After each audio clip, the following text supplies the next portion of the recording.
Hello and welcome to Big Bandit Gaming. I'm your host Troy, and today I have Izayah. It's Christmas time, yo. Colton. That's me. And Josh. Hi. It is Christmas time, and we are recording this much closer to Christmas than originally planned, but we're here. We're here. I'm sorry. We're Do we getting want to like touch on that real quick? Do we want to point fingers? Yeah, go ahead. No, it's fingers at Spectrum. It's fine. It's fine. You can't control your internet. Like, I get it. I get it. Not a big deal. To be fair, the data has never been down for that long. Every time, it's usually up within 45 minutes. I don't know why it was out for like 8 hours. No, they just can't handle our games of the year. Our lists are too strong. Yeah, it was such a perfectly timed downage that even into when we delayed it, they sent out a text saying like, "Hey, we're actually having a lot more problems than we were thinking, so we'll be updating y'all." What time did they come up for you guys? I was up till midnight. It was after I went to bed. Yeah, wow, I was up till midnight, and it was still not up. I'm glad we just put a hard cap on like if it's not up in the next 30 minutes, we're rescheduling because you guys were able to go on with the rest of your afternoon. All right, yeah. How you guys? It's Christmas. It's almost Christmas. How are you guys with presents and everything? I have a closet filled with them. I need to wrap them. I have so many. Yeah, nice. Yeah, I mean, the presents, I'm not worried. I'm worried about this 9-degree weather I'm going to be waking up to tomorrow. Then I have to go to work outside. Oh God. Ooh, I did not know that. Are you guys going to get another one of those crazy freezes like you got in Texas? Yes. Oh, we might be. I mean, the past two we've gotten have been in early February, so this is already a bad sign that we might get a really bad one later on. Yeah, Your New Year's resolution is not to freeze to death. Yeah, but this is apparently it's supposed to be like the coldest like December in like 12 years or something for the whole country. So I'm sure everybody's feeling it right now. I mean, so even weird. here we're having like 32 degree, 34 degree mornings. Dang. So that's light weather. Yeah, I mean, yeah, but out here that's pretty. Yeah, that's decently cold. Surprising. You know, so yeah. Usually around this time of year, like around Christmas when we come out here, like it's cold, but sometimes we'll have like 70 to 80 degree weather during like Christmas time, and it's amazing. But yeah, it's been cold, so. Hopefully you guys outlast it. No crazy power outages. All right. Well, let's. Right. Yeah. Hopeful thinking. All right. So let's move on. So we're recording a little later than we thought we were originally, but we all watched the game of the year together. Well, remotely, but technically together. Oh, sorry. The Game Awards. Yes. I just want to get you guys the Game of the Year. The Game Awards. I just want to get your guys' like thoughts on it. I just want to say like I don't know what it was this year, but it felt like a little larger every year it happens. Mm-hmm. Like I felt like it wasn't just like a show where like E3 where no one else would know what you're talking about, you know? Yeah. I think they released the viewership numbers and they were like crazy. Like I don't want to say how much, but because I forget, but it was like way more than I would have thought. Right. But I think it also has this problem of like, as it grows, the expectations get bigger and bigger. And I don't think it met those expectations this year. Yeah. I mean, it was better than last year. Yeah. For sure. It's ballooned so much that now everyone's expecting so much from it. I don't even remember last year's. Exactly. Yeah, because y'all went to bed. I stayed up with it. Yeah, I mean, I would say, he said beforehand, he was like, this one's going to be a lot shorter. Yeah, it was what happened to that? 3 hours. Like what? Even if like the speech didn't go on super long and a few things didn't go wrong, like that would have only been like 10 minutes shorter. Like I don't know what happened. I liked it being shorter, honestly. I think I genuinely like that more. Oh no, yes, it needs to be way shorter. It was way too long. Well, I just think it needs to be filled with interesting content. I would not have been upset with the length that had been entertaining. Yeah. I mean, well, what kind of stood out to you guys, like game wise? Ooh, easily the fact that I was able to pick up on Hellboy's announcement immediately. I was like, I know those goggles. Oh, it's a hand. It's Hellboy, and it was an impressive trailer. But beside that, I think it's just like was the trailer impressive, or was it just the character that you're interested in? The character I was interested in. I didn't that looked like a gameplay. PS3 downloadable game, like seller game. I was like, whoa. A bit sluggish, I won't lie, but hey, cool. I immediately knew. I mean, immediately for me, the Celeste follow up. God, I forgot about that. I was there on social media when Maddie Thorson announced, "Hey, we got our own dev team. It's no longer Matt Makes Games. It's some like KO Games, whatever." And like I was like following these guys pretty closely, and their pixel artist was working on something. And I was like, "Ooh, exciting!" And then they finally showed it off, and then oh my god, Hades 2, dude! Oh my god. That's awesome. I did not expect that at all. I mean, I know it's probably going to be a roguelite again, but there's a part of me that is just like, oh man, I hope they make something kind of cool and linear, like a little more Diablo-like. But I think it's going to be another roguelite. Do you think you're burnt out of roguelikes because like it's design of roguelikes? I mean, no, because I just never liked roguelites all that much. There's like a handful of them I enjoy, but I always come away being like, man, I wish the gameplay of this roguelike was just in a different game that had a more designed like ending and stuff. Like that's what I thought. With I think Hades does the best though. It does, yeah. So that's what I mean. If they want to do a sequel and it's another roguelike, I'll still be there. That was still like pretty high on my list that year, for sure. And then I think the one that I remember most, I think being most excited about was probably that oh no I just forgot the name. Oh no, Judas, the BioShock. Oh creator. that's so cool. Yeah, that sounded really cool. It sucks not having our notes for this because like I had so much to say about the Action Game Awards. What you want to explain what happened, Troy? Oh yeah, it's my turn. It's my turn to get the finger pointed. Yeah, I blew up my Google Docs and my whole entire Google Drive. I was trying to. Okay, do you want to go in the weeds in it real quick, or do you want to just leave it at that? Go ahead. All right. So the way I have my Google Drive set up is it's attached to my Mac hard drive. Right. So anything I put in my hard drive in this one Google Docs or Google Drive folder, it gets synced up automatically with the Google Drive, and vice versa. If I put anything into the web browser of the Google Drive, it'll sync into that Mac folder. I was like, okay, well, the larger it balloons, like this is where I'm storing all our episodes, all our artwork, all the podcast music, all that stuff. And I'm like trying to think ahead and being like, well, this is going to balloon and just fill up my like 500 gig hard drive in this Mac. So I'm just trying to move that folder into a external drive. And that should be an easy process, but some I think it was like some Mac OS update with like the Google Drive. They don't make it easy. So somehow in the process, I started doubling everything in my drive. I'm like, no, this is not what I wanted. And so I was like, okay, what I'm going to do is I'm going to take everything in my physical drive, right? Mm-hmm. I'm going to copy it into my external, and then I'll sync it from there. And that worked. Only thing is, I didn't realize is that my Google Docs are attached to it. And the way the Google Docs work, even if I have the Google Doc like files physically on my hard drive, what they do is they're just a link to a web page.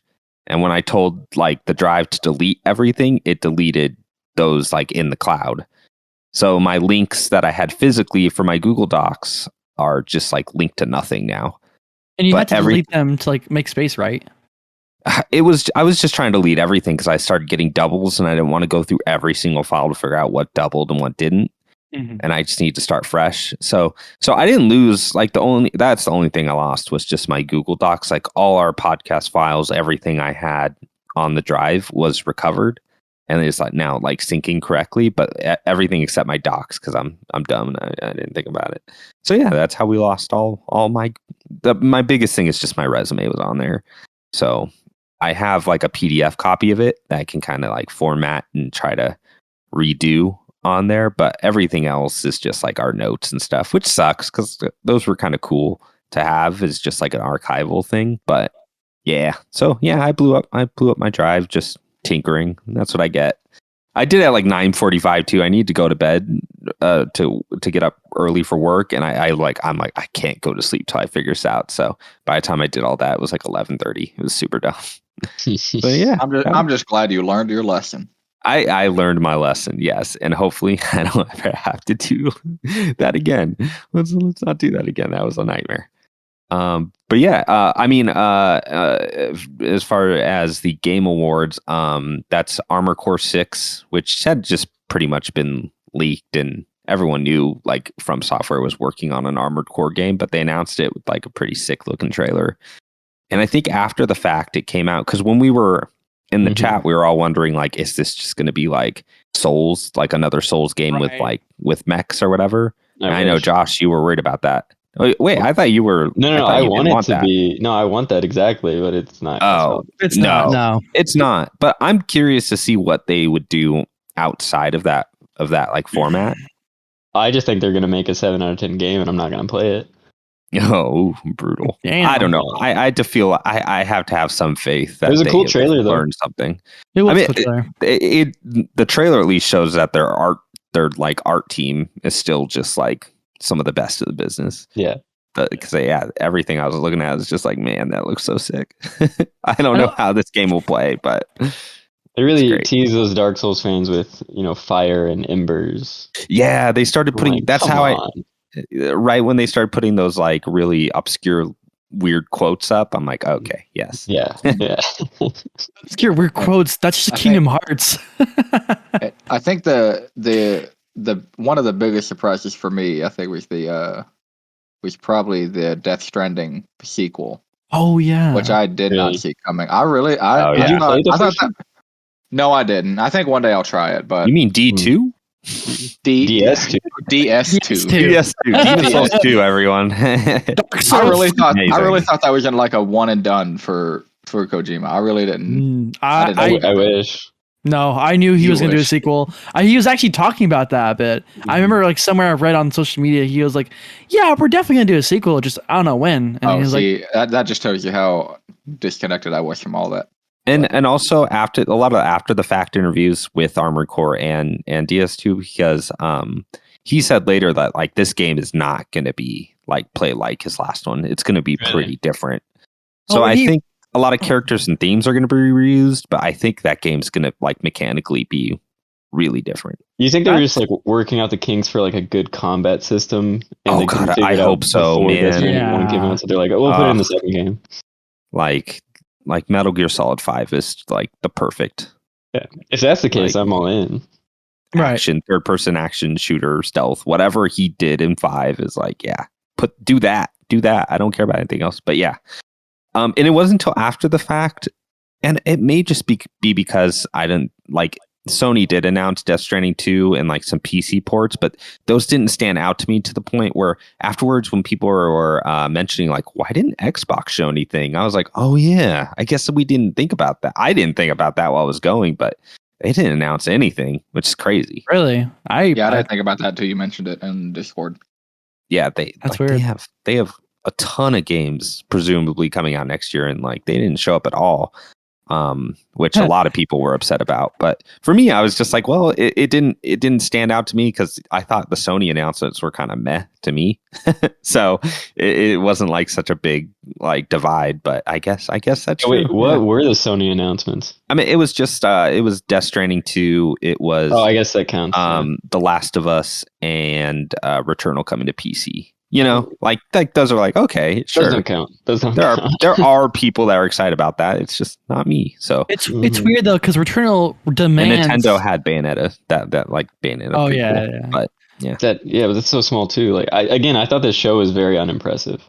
Yeah. I don't know why people are freaking so much. I mean, I do think it's a weird miscalculation on Xbox part not to show anything, especially with like those viewership numbers that came out. Maybe. I mean, yeah, more people talked about the Bill Clinton kid than anything else. So yeah, sure. Oh God, yeah. Before we move on, my number one trailer, I wasn't a huge fan of Jedi Fallen Order, but Jedi Survivor really got me excited. That looks so good. I love it so much. I thought it was the most well put together trailer. Like we got to see a nice like story beats and hints at what's to come. But also they showed a little bit of like a glimpse of the gameplay just enough to where I was like, oh, that looks different from the first game. Like this might actually be something cool. I could not for the life of me like try to remember what moves from the first game are in this game, and I'm like, I don't recognize any of these. So I mean, for me, that game, I really liked all its character work, right? Mm-hmm. And the gameplay was just kind of really secondary, So if they can keep that, well, for me, it was just like, this is kind of Souls gameplay, but really squishy feeling. Yeah, I felt the same way about that. Yeah, I was like, they tried to do like a Sekiro thing, but it's not. Like, you're right. It's just like the posture breaking and stuff. It's just I never felt like I was totally in control. I felt like I pressed a button and something happened, but I wasn't able to like follow up in a satisfying way. I don't know. I need that map. I need that map to be coherent. Right. Oh God, I forgot. Yes, the map system sucks. It sucks. It's so hard to tell where you're going. Like, don't get me wrong. I love Souls design and like level design, but when I look at that map, bro, no. Yeah, all the backtracking and that's the thing too. It's like level designs were not nearly as like good as like a Souls level, where it's instantly you run it 3 times and you're like, oh, okay, I know this path leads to here. I know this. I would just if I tried to backtrack and follow an order, then I would just end up getting lost and getting frustrated at the at the map, that 3D map. And then you have to remember, like, oh, this is for later when I get an upgrade, and I'm like, I don't have the space to remember that. Yeah, for me, there's so much more. Oh my God. Yeah. For me, that game was like a solid B+, so it wouldn't take a lot to like bring it up to like, okay, this is like a big, really awesome release. In the same way like a God of War 2018 Ragnarok would be, I can see it. To what your point about the comparison to the Souls combat is actually calling back to our last episode. I think it kind of feels like God of War, my complaints with God of War, where I really wanted to enjoy the combat in Jedi Fallen Order, but it has the problem where it's trying to be Souls, but it's also like, hey, we have these different difficulty levels, and only like one of the difficulty levels feels manageable. Like it doesn't feel balanced whenever you try to like move it around. If it's too easy, then it's way too easy, and if you bump up the difficulty, then it's just like ridiculous to the point where it's like they didn't think about this. They just bumped up, some health bars or some damage and went, okay, that's the hard mode. Right. I don't know. I hate when games do that because I'm just like, please just give me a game that feels balanced. Like, why don't just arbitrarily like run numbers up and I'm dying like every 5 seconds. Like, give me a break. Yeah. I see what you mean with that one. I do like when games don't do that, but they put like different types of enemies in, or maybe like a different amount. Like, there's better ways to balance it, not just totally like moving around numbers. Not just they hit you harder and you hit less. Yeah. It's like that's not interesting. Yeah, I think a great example of that is Kingdom Hearts 2 with how to do critical mode, because critical mode is like the hardest mode. But what it does is it kind of scales like you're leveling up abilities a bit differently. So like say like second chance, you get hit comboed all the way to like 1 health. As long as you don't recover from that one like combo, you can stay alive and you can just heal after that. That ability comes in much sooner. In fact, people online or like in forums were like, yeah, critical mode's kind of easier than proud mode. The step down difficulty, because of how they scale critical mode to like make it more like just at least balanced. Because proud is just like probably just arbitrary numbers versus critical mode where it's like scaling, leveling up and whatnot. I like that quite a bit. And I think messing around with like giving players abilities at different points, or even maybe abilities exclusive to certain game modes, would make it feel more balanced to me personally. That sounds really interesting. I've never tried that out though. Kingdom Hearts. Yeah. All right. Well, I think we're going to move on to the main event here, and that being Game of the Year. Boy. Game of the Year. So today is this anybody else's first time making a Game of the Year list? Oh, interesting. No, I've never done this before. I don't think I've ever actually like written it down before. Yeah. It's always been like, it's probably this and that, It was way harder to do it like number by number, like this is definitely my number 5. Yeah, it really is. I'm the kind of Yeah. gamer to go back to old games and play them because I don't like to buy new releases. It costs too much money, but I like to revisit them. So I do that a lot. So that's why I don't play a lot of current I usually games. write down a list, and usually just like for myself, and I usually share it to like a few friends. But yeah, what I find usually is my top 3 are usually locked. Like I know right away, oh, these are my top 3, and they don't move. But then like 4 through 10 just get like actually I'd say like 9 and 10 are the same, but between 4 and 8 I like scramble stuff so much. So yeah. What? Let me just ask you guys, when did you guys because we've had like 3 or 4 weeks to make this. Have you guys been like moving stuff around like today, right before we started recording? Yes. 30 minutes ago. 3 minutes ago. Like how drastic? Are we talking like, okay, like I switched 7 and 6, or is it like, okay, I moved one game out and moved the rest up? And like I think to- mine was interesting. pretty drastic. yeah. Okay. But you're feeling pretty confident now I'm looking at pretty it. confident. Yeah. Yeah. I'm solid. Yeah, I looked just before I came in. There was just 2 that were right next to each other that I was like debating, and then more I thought about it, I'm like, nah, it's fine. Everything is where I want it to be. We're good. I have another question, because this is kind of one of the reasons why my change was drastic. How many of these games have you actually finished? Majority. Most of them. I think Okay. there's 8 out of 10 of them. I mean, there's a game on here you don't really finish, but Sure. one Okay. of them I did not finish. Yeah, there was a game where I thought I was far enough in to make a good assessment, and then I played like an hour more, and my feelings altered significantly. Oh, I know what Yeah. you're talking about. Yep. Yeah. I want to know what you're thinking, but we'll save that for later. Well, that was weird. He sounded That was really weird. he sounded like someone was dragging him away while he's laughing. Like Yeah. he just like laughed, got up, laughed, and we never heard from him Right again. a little bit with this. It's like a weird horror movie. That was weird. I was a fan of whatever just happened there. I was watching All the right. usual memes while being dragged away. I think we all do.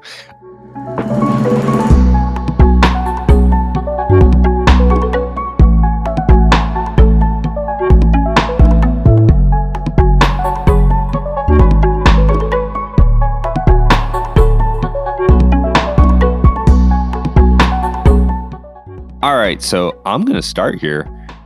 So what we did for you listeners is we did a top 10. So we will start from we will descend. So we'll start from 10, go down to 1, and yeah. Is that descending or ascending? Or go up to 1. Oh, it's ascending. I don't know. I guess that's ascending because we're going to the big one. The big one. I like how we're not going to But look numerically, this up. We're just gonna be really confident about it. Yeah. So whichever one it is, whichever one we say it is, that's the We're right. starting at 10, and we're going to 1. Thank you. Yes. That'll be easy. How succinct. Very succinct, Josh. Thank you. All right. So I'm going to start here. And on my number 10. My number 10 is Teenage Mutant Ninja Turtles Shredder's Revenge. Let's go. Yep. Just like an awesome super arcadey game. Way deeper than you would expect. Because beat 'em ups back in the day, they were like 3 buttons, and maybe you could press 2 buttons together and they do something different. But usually they're like really simple. But what I really like about this developer, they did the Streets of Rage 4 too, which is an awesome beat 'em up as well. What they did with this is like there's combos, there's like you can roll out of like attacks, like you have a lot of options and mobility.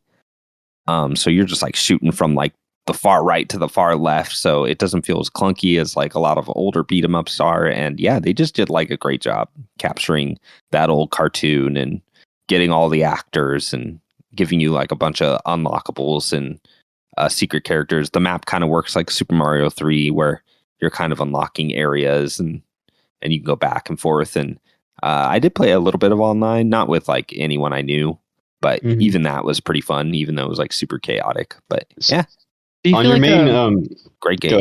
Go ahead. I was gonna ask. I know you and I both like loved like Scott Pilgrim versus the World like game and like as a beat 'em up. But I'm wondering, how do you like feel like this game TMNT compared to like that game, like as a beat I'm 'em not. up. I'm actually not. That one aged a little poorly. Scott Pilgrim, I think, like it takes a little long to kill everything. I It's agree. a little Yeah. slower. I would actually compare it more to this studio's last work, which is Streets of Rage 4. I think this and Streets of Rage 4 are like the best beat 'em ups, like best modern beat 'em up since like Castle Crashers. Like, and they even take that a step further. It doesn't feel spammy or long. It's like perfect. It's almost like a 2D character action game. The stuff you can do, like air juggles and special moves, That's and crazy. dodges and grabs and stuff. It's cool. Yeah. Yeah. So, Josh. Ooh, on the spot. Let's go. What? I had a 10. question about Teenage Mutant Ninja Turtles. Did you play it go with ahead, like go ahead. a full group of people? Nope. No, I played it single player. Single player. I what? could not get through it single player. I dropped off hard because I was like, I wish I had friends. Like difficulty wise, or you just think it would have been more fun? I felt like it would have been more fun with more people. So it's it interesting might have that he been, played through so. it by himself. So, Troy, do you feel like if you did play with someone the whole time, it probably would be higher on your list? I'm weird like that. A lot of times I prefer to play those types of games by myself. The same way like Super Mario 3D World, I'm like, this is a better game when I play by myself. So Sorry, Troy, think, we're not pros like you. No, I think interesting. I don't know if it, because I played online and I'm like, okay, I could see how this could be like chaotic fun and stuff. I don't think it would have moved me up or down. Like I just kind of like the way that game feels, you know? So Good. Yeah. All right, I guess I will start with my number 10 as you did yours. But to preface my list, I would like to say I thought this was a very bad year for video games. It was a weaker year. It was a weaker year. I said it. But I do like my top 10. I can say that. Nice. I like number it. 10 is Nobody Saves the World. Oh, nice. Yeah. I believe this was on my previous list earlier in the year. I think it was. I had played It was, yeah. It might have been my number 5 or something like that. It's a good game. It's colorful. It's kind of got that grimy look though. Like it's cartoony but grimy at the same time. Yeah. Oh, I know you're talking about. Good. No, like kind of like Super Meat Boyish, like that. Yeah. That it's style, silly, but it's gross. I love it. It has a unique idea where you get to change your form, and you can kind of combine these different forms. They're basically classes that give you a couple different abilities, and you can kind of pick a class, but then take abilities from other classes to make like interesting combos. And you're kind of just running through like Zelda-like dungeons, or like a very, very dumbed down Diablo. And I really like that type of game. So it's a very like comfortable place for me. Yeah, that's my number 10. Nobody Saves the World. Yeah, I played a little on Game Pass. It was good. That's the Guacamelee drink box, right? Yeah, Guacamelee. It's the only game I played of theirs, but I did enjoy it, so I might have to go back and try Guacamelee. Oh yeah, it's great. Do you feel like you were at all like at one point like frustrated with it, or like had like a blockade like through that game? No, the game was so easy. Like it was so easy going. Like when you do like fail, it doesn't feel like you've lost a lot. Like there's not a lot of stakes. You just go, okay, I'm gonna try again. I'm gonna try a different combo. I'm gonna go in. The dungeons don't take very long.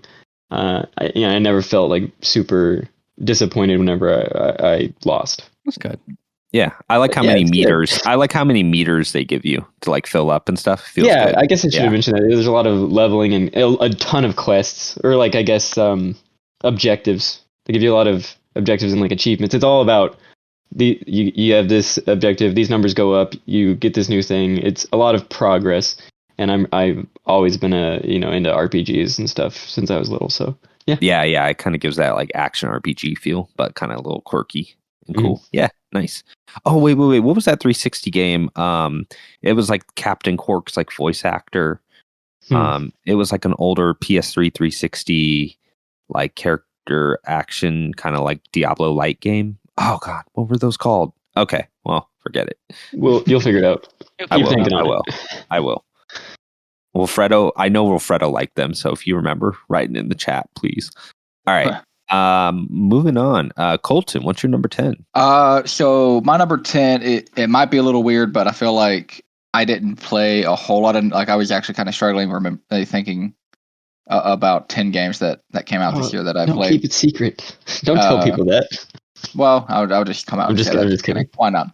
But my number 10 is only number 10 because I don't think it's fair to put it any higher, even though I think I probably like the second most out of all the games on the list. But it is the Witcher 3 PS5 version. Like, I mean, nice. There's some. I mean, it is.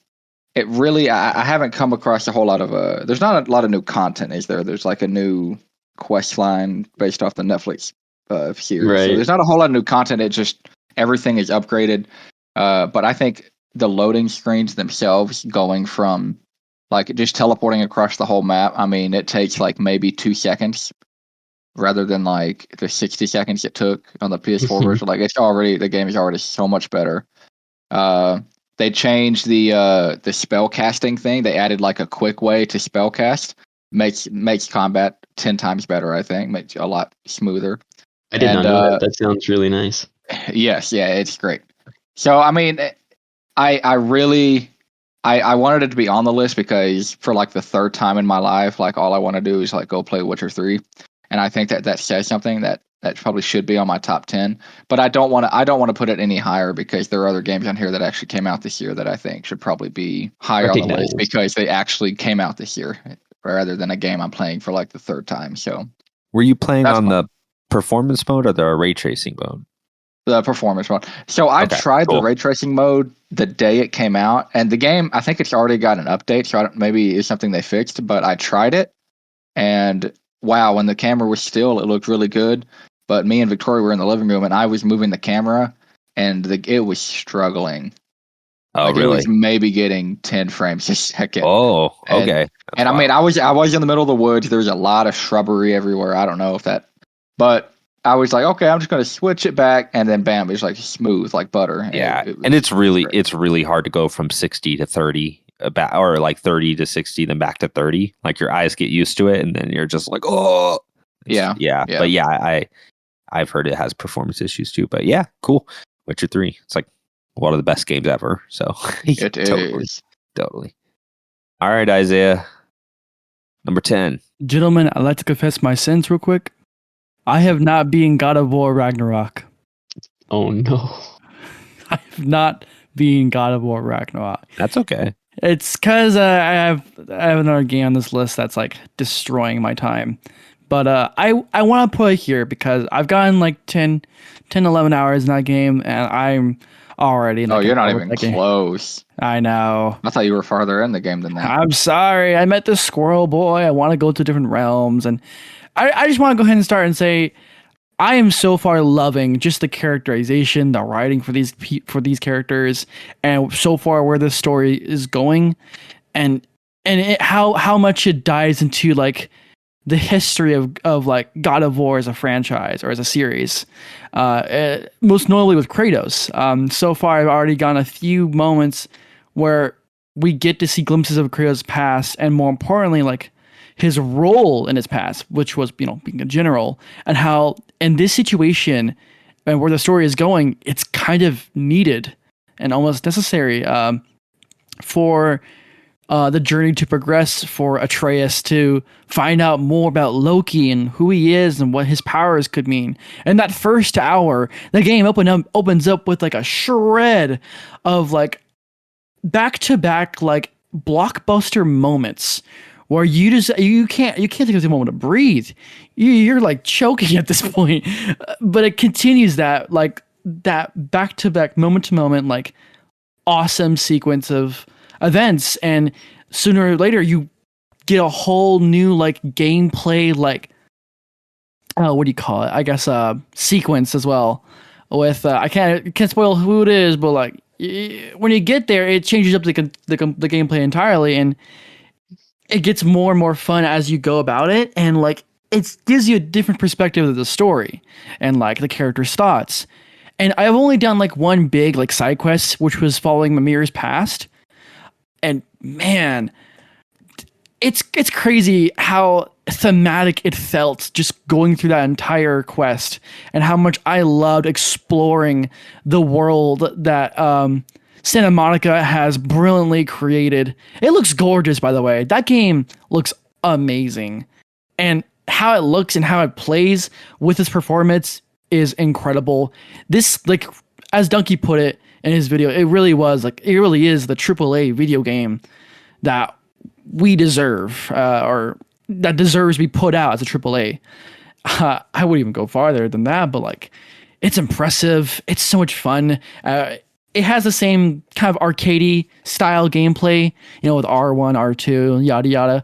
The parrying is so satisfying. It's so fun. I love the skill tree. I love like how there's this new mechanic where you can just upgrade it to where you can do stun, you want to do elemental, or you want to do damage.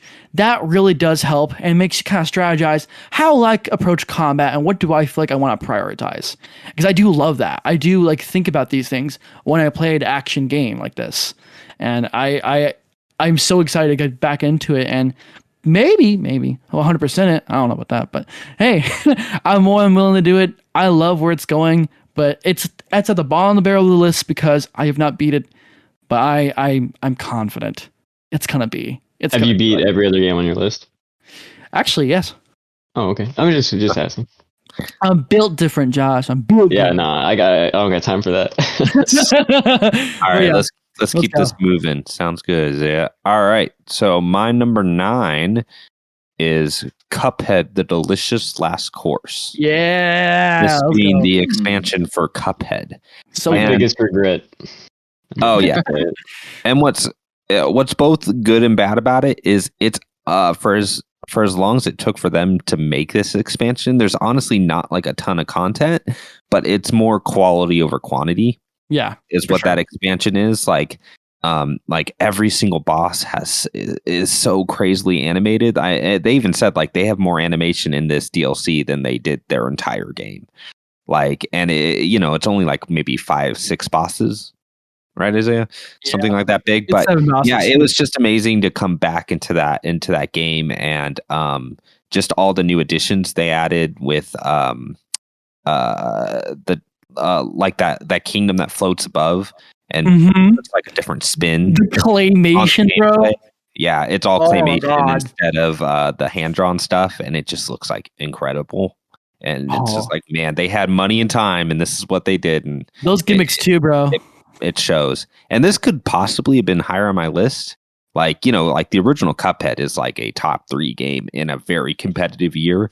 It's just that, like, for me, it was just like a nice, good, like you said, it's like a little piece of dessert at the end of like a really good meal. That's what that DLC is. And man, it's just really solid. It's really great, and it just makes a great game even better because all the new additions and all the upgrades and all just like the quality of life stuff goes retrograde, like is put back into the original game. It makes that game better too. So it's just like the definitive edition of Cuphead, and I'm super glad they had time to make this, and I'm excited to see what that studio does next because this is just such a crazy project. I hope you're excited to wait for a decade, though, Troy. You excited for that? Yeah, I know. It's going to be forever. All right, Josh, what's your number 9? My number 9 is by a little company called Nintendo. Whoa. My number 9 is Kirby and the Forgotten Land. Oh, crazy. Let's go. The little puff boy, little pink puffball Kirby. Is he a boy? I'm not sure. Yeah, he's like a baby. Canonically, a baby boy. Our little God Slayer. Look at him. I don't know how this is a kid's game with how much stuff this little baby boy puts in his mouth. This is disgusting. Oh my gosh. By the end of that game, I was just like, they went for it, didn't they? They really knew what they were doing. I had a lot of fun with the game. Exactly. I had a lot of fun. It's Kirby. I played a few Kirby games before this, and this one is definitely, I wouldn't say it's their most ambitious, it's just their most well funded, it feels like. They put the most maybe time and money on it to really like flesh out this like semi 3D world. It's definitely not an open world. It's still very linear.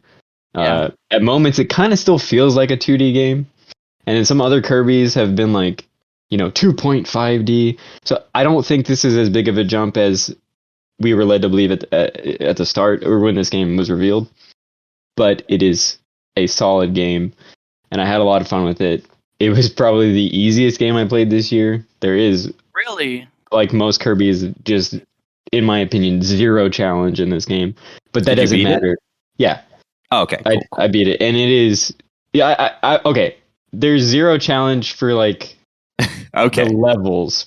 Okay. There are a couple bosses where it's like, okay, I had to try a couple times, but I guess in comparison to a lot of other games I played this year, this was easy breezy. Like, Cool. this was not difficult. My sons played it. They both played it. They both beat it. It's a great kids game. If you have kids, I understand why it won. I believe it won Game Awards Best Family Game or whatever. Kirby and the Forgotten Land. Beautiful. Yeah. Great Yeah. game. Great game.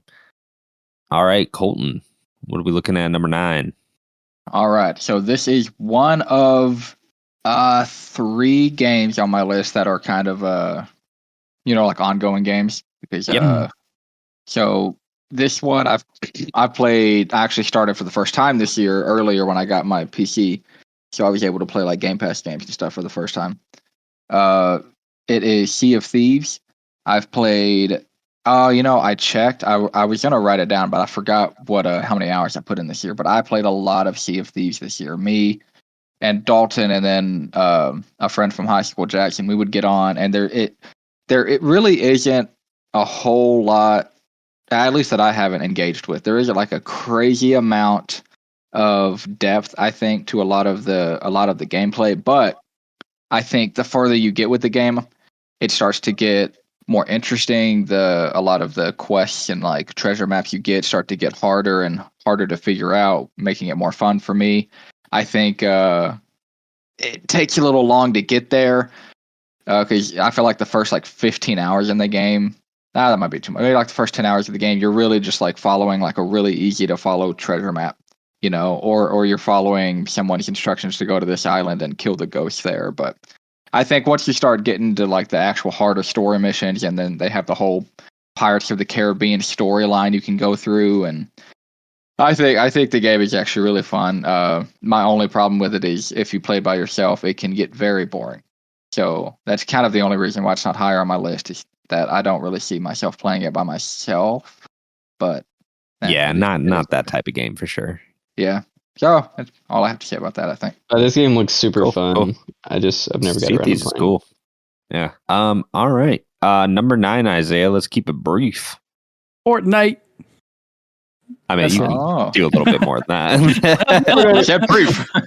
So I already thought Fortnite was already like, oh yeah, game of the year. Like, I love this season for the seasons we had this year. I love everything. But then Chapter 4 came out, and man, it added like this like new mobility option where if you're running, you can just like glide past like this like a ramp real quick, and you can just keep going.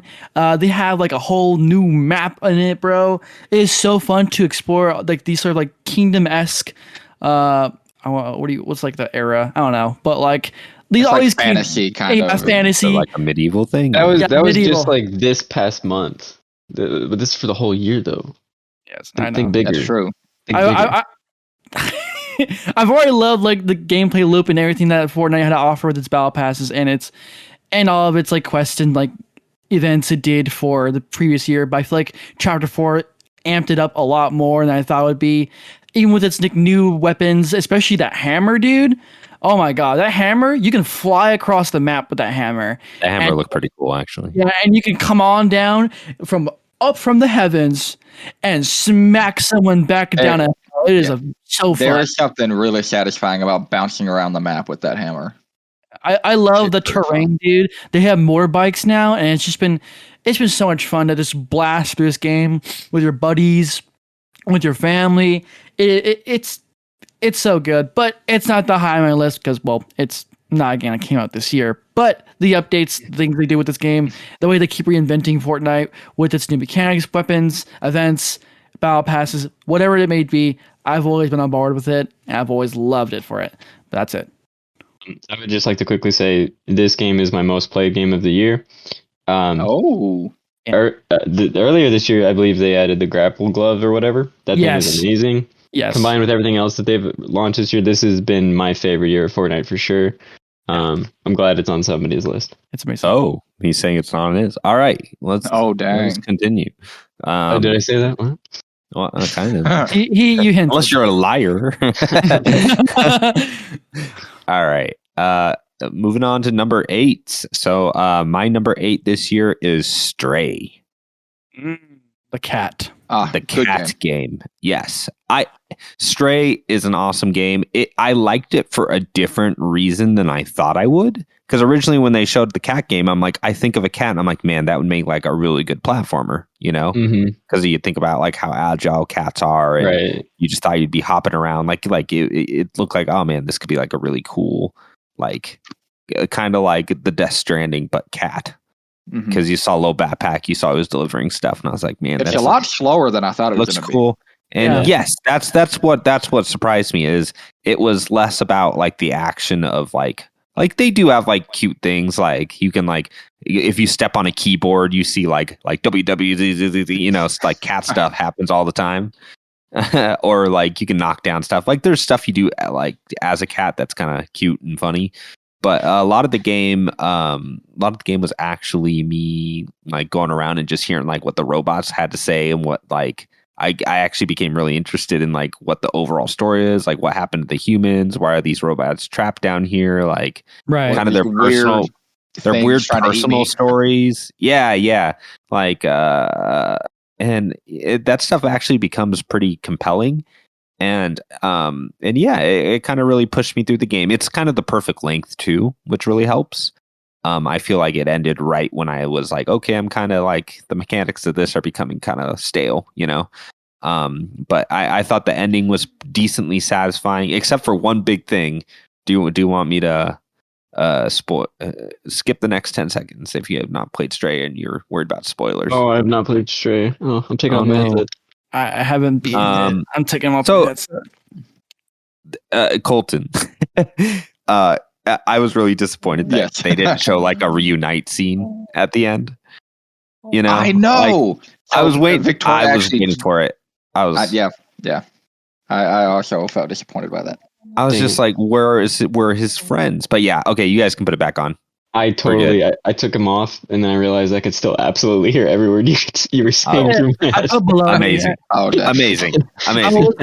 I was making like the Splatoons. I was like, but the ending of that game is like really visually like satisfying. There's kind of a big grand thing at the end, and it looks nice. And so, am I missing out? I really like that game. Should I play this game? It depends what kind of. It depends if you're. I don't like cats that much. type of game. I like dogs. But do you like robots? I do like robots. What They're type my of game favorite is robots it? ever. You said it's not a platform. What is it? Is it just like a walking sim? Like an adventure game. It's almost like an adventure game. Yeah. I tried an adventure game this year. It's called Return to Monkey Island. The game was so boring.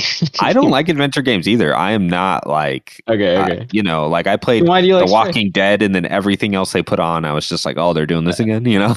I like Wolf Among Us. But why do you like Stray? Like, why should I play it? I don't get it. Like I said, like the writing, the dialogue, the atmosphere. You know what it reminded me of?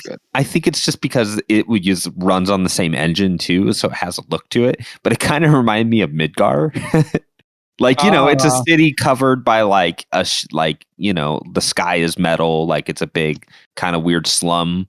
So it actually reminded me of Final Fantasy VII Remake a lot, like the actual like place itself, which I'm a fan of. So yeah, I will say I didn't get to. I kind of lost interest in the game. I didn't beat it, which why it's on my list. But I will say that world building, the atmosphere, and especially the side stuff, the memory collection, and like getting to know these robots, that is a big highlight to this game. I liked finding more about the mysteries of like what happened here. Are there really no humans alive? Like what kind of motivation here? Your motivation changes quickly. It really does. Like from like I want to get back to my family to I want to be down here a little longer and find every nook and cranny I can. And actually, you know what? This probably should have been on my list. Fortnite, I'm sorry. Yeah, it's very charming. It's very charming. It goes places. writing's great, and it's very funny to see the robots like trip over you. Yes. So yeah, that makes it an easy number 8 for me. I only enjoy games that have action and punching. So my number 8 is Immortality. Oh, let's go. A game that's full of a lot of action. There's so much action. Every time they do the little snappy thing with the little thing, action, and boom, and then you watch a little movie. It's amazing. It is the most interesting thing that I experienced this year. Was it a great game? I don't know. Was it a game at all? I'm not sure. I had a little bit of control over what was happening, but about halfway through, I was like, okay, there's only so many places to go now. And that's saying that there's places to go is kind of a weird way of putting it. You don't really go anywhere. You're just kind of there in a theater watching some movies in the wrong order and trying to piece stuff together. At the best moments, I felt like a detective. At the worst moments, I was watching a good movie. So that's why, number 8, boom, Immortality. I'm looking at this. Crazy production. Yeah, it really is wild. I'm not gonna spoil anything because that game's just weird. If you want something just weird and interesting, try it out. It doesn't take all that long, maybe 4 or 5 hours if you're slow like me. So okay, cool. Yeah, me and Sam were talking about doing it. Actually, right now, I watched her play. This is like a tangent, but I watched her play. Oh wow! Why did I just forget the name? The Stanley Parable. The remaster of it. It was between that and the Stanley Parable, and I had to rip that controller out of her hands. She was really enjoying it. So you were just talking about interesting games, and like Stanley Parable is like seems like one of those. Just like, man, no one else is making something like this. Very weird game. You had to tell Sam, but yes, Immortality is up there. All right, Colton, number 8. So another oh god, what are those? Like another like multiplayer game, I guess. Is going to be No Man's Sky for me. Yeah, I played another. This is another year where I put a lot of hours in No Man's Sky, and that newest update that came out in October like 2nd or something. Man, that update that brought in some really cool stuff. I mean, they made it a lot easier to play, I think. They overhauled the entire inventory. It's a lot easier to manage. It's a lot easier to look at. They brought in some really cool difficulty options you can change. If you wanted to play the game with the survival mode on the hardest difficulty, but you wanted, or I guess that it makes sense. So like you could, if you want like unlimited inventory, you don't want to worry about inventory, but you want combat to be the hardest. You can set combat all the way up. You can have combat be super easy, have inventory on medium, but then have crafting like it's the hardest like type of crafting stuff. I don't know. They made it very customizable. They added a bunch of new content to the game, and it's just that's always going to be one of my favorite games of all time. Nice. Yeah. All right. Well, someone's breaking the dock, which is cool. Sorry. But No Man's Sky is very cool. I don't know why there's just a random date on our dock now. Oh, that's the release date of No Man's Sky. Oh, okay, nice. It's just that's massive. All right, here we go. I'll fix that. Very funny, very funny. No, Izayah, what's your number 8? All right, this is gonna be a really weird one. It's called Milk Outside a Bag of Milk Outside a Bag of Milk. It's a visual novel, point and click. Yeah. I remember seeing this. Point and click game. Actually, my profile picture on Discord is that exactly. It's a visual novel point and click game where you help a girl try to get some sleep. I played the original game, the first one. It was only an hour long, 200% it. There's only 2 endings, and I was really charmed by this character. You feel like you can read all her thoughts, you can see what she thinks, and we are essentially the player, kind of like her helper. Think of like a guide, like a Navi in her story, essentially. But we're not physically there, but we get to see what she thinks, what she sees. And one of my favorite things about this game, just off the bat, is how I keep asking myself questions like, hey, so what's this deal with like everything being red and black? The entire game is red and black. What's this deal with this creature injecting something into my skin or into my character's skin? Like, what's going on with her? Is something the matter? And why is she saying, I will never drink milk again? Why is this big Black Sun, the epitome of fear to this girl. And what can I look at in her room, before she goes to sleep, that can get me closer to understanding her past, and more importantly, like her as a character? There's 5 different endings to this game, and each one, you kind of get this like personal connection to. Some of them endings are just dreams or nightmares. The others are like previous events that she has experienced herself. And I feel like every ending, every like dialogue I've read, every point I turn in this game, I felt like I had some sort of sympathy for this character. I felt I was able to connect with her in an emotional level. One of my favorite moments in this game was her talking about this computer. When you click the computer, you find about this one internet friend she had that was very different from the others. She views it all as just lines and code and not really much matter. But this one person kind of changed her perspective. And I remember reading through this, and when this happens, when she's talking about this, something big's going on. I can't explain it, but it is so cool and bizarre how she's like, I have 2 minutes to talk about this before this happens. And that 2 minutes, you are learning more and more about this character that she once encountered. And oh man, there's not a moment in this game where I feel like I want to get away from it. I was glued to my screen for 3 hours, getting through all the endings, getting through all dialogue choices, and understanding this character more and more. 3 hours? See, now you got me. Yeah. Now I'm interested. Because that's how long it takes to 100% it. That really is. And okay, I'll check it out. What's it on? Switch? Yeah, you can play on Steam and Switch, and especially on Switch, you get the first game and the second game. I love this game. I love this character.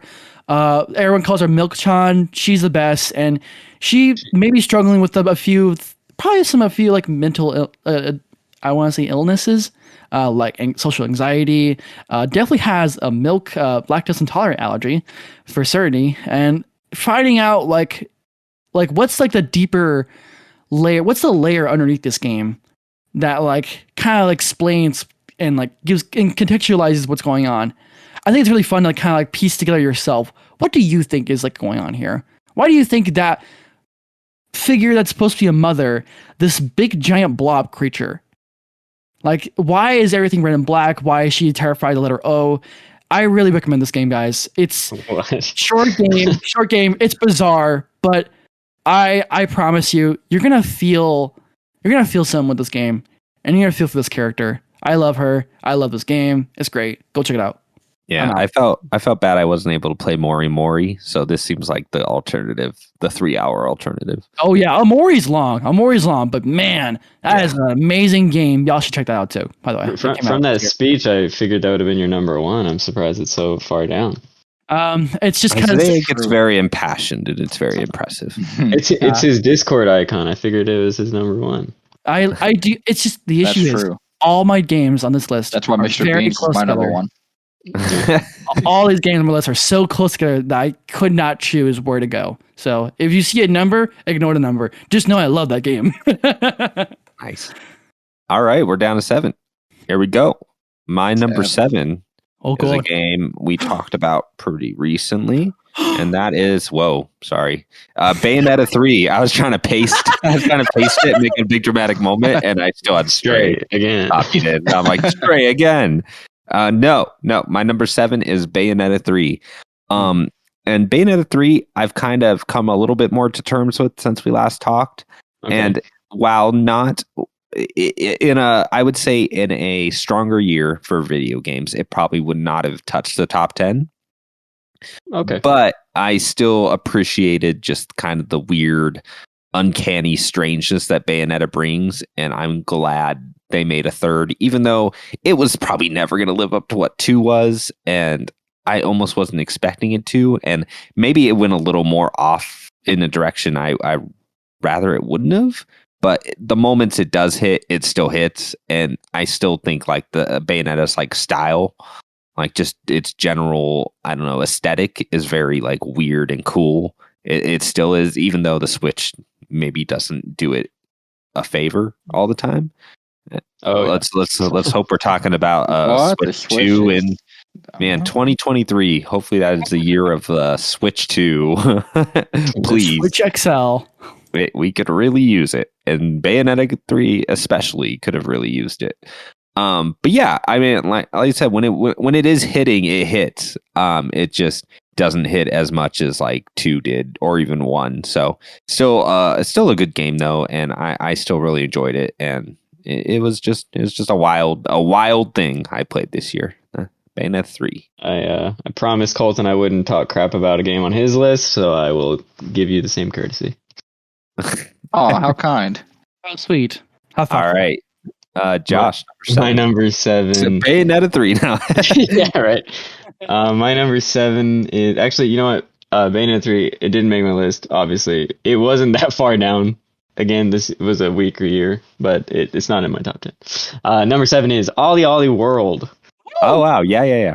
I played this very. Oh, you did get a chance to play that. Okay. I played a lot of it. Yeah, I've been playing a handful of games a lot the past week or so. You're familiar with Grandpa now? Yeah. This game is very. What? Grandpa? I thought his name was Dad. Which one are you talking? Oh, right. You're right. One of them is named Dad. That's right. Yeah, his name is Dad, but he's not a dad. But his name's Dad. The story is whatever. It doesn't matter. It's a silly, goofy story. You can skip through it. It doesn't matter. Which is reminiscent of another game that came out this year. God of War. No. You're right. No. I grew up playing Tony Hawk. Blah blah blah. I loved Tony Hawk growing up. It was always fun to try to get like, high scores. Like, how efficient can you be every time you lift your board off the ground? How many points can you add to your overall score? And these games are interesting. I never played the Ollie Ollie World or the what were they called? Ollie Ollie 1 and 2. Yeah. I never played those. This is my first introduction to it. I kind of understood what it was from watching videos. Like, it was like, okay, yeah, you're moving from point A to point B and doing tricks whenever you lift off the ground. Yeah, I get it.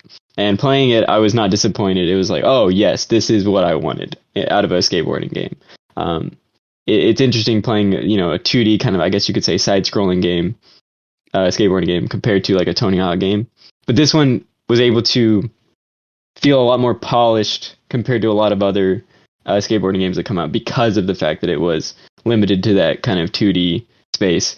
And you can change lanes, but it's really like it's a 2D game, right? Yeah. It's very good though. This probably would have been in my list at some point. It's just that I played so much of Ollie Ollie and Ollie Ollie World 2 or Ollie Ollie 2. Yeah. Because the thing about this game is the mechanics are very similar to those to that second game specifically. Yeah, I figured as much. Yeah, but the art style is awesome. The new art style they chose. It just looks like an Adventure Time skateboarding game, which is that's what got me to buy it was the fact that it didn't look all pixelated like the previous games. Like, this looks interesting. Okay. And like all the other Ollie Ollie games, they were kind of pixel art, but the soundtracks were always like really good. And yeah, the mechanics of it are just really awesome. I think at just that point, I had played so much of the first two that I'm like, I don't really want to play more Ollie Ollie, but though I would imagine I could really appreciate. Yeah, I would feel the customization. I love that. Yeah, it's great. I have changed the way my character has looked in the span of like 20 hours, 30 hours. I don't know, a dozen times, just because I love going in and seeing like, oh, what new shirts did I get? What new boards did I get? It's so fun. Yeah, and most games, like when you have a customization option, you have like a real limited amount to get them at the start. Like the minute you start Ollie Ollie World, you have like 15 shirts, ton of hats, like sweaters, coats, and you just get more and more and more, and it's pretty impressive. Yeah, off the bat, I was able to create a character that I felt represented like me in that moment. I was like, this is who I want to be right now. Yeah. And that was really cool. Yeah. And I liked like the daily system where you're like competing against like a group of 8 other people. Mm-hmm. But the thing is, people are just so like nasty at that game now over the years that that it's just like I just can't compete. I say even excluding the online stuff, I would say even the just single player stuff is it's rough, super solid. It's great, and I think last thing I'm going to say, it does such a good job of not overwhelming you with each new mechanism, like all the rules of the game. It drip feeds it to you at just the right amount to where you feel like you're being upgraded, like you're becoming more powerful. Not, oh my gosh, this is another thing I have to worry about. You just feel like, oh, cool, this is another thing I'm able to do to get more points. Right, totally. It's so good at that. Like I think I'm at the last area of the game, and I at not one point did I feel, oh, this is too much. I never felt like I had to stop playing, but the challenge has escalated quite a bit over time, but it never felt like a huge spike in difficulty, and I really appreciate that. Yeah, no, that's a great game. It just came out like really early in the year, so people forget about those games that aren't like, Elden Ring. All right, so let's move on to number 7, Colton. All right, my number 7, I think I'm looking at all of our choices right now, is going to be the first double game. or the first like one that's duplicated.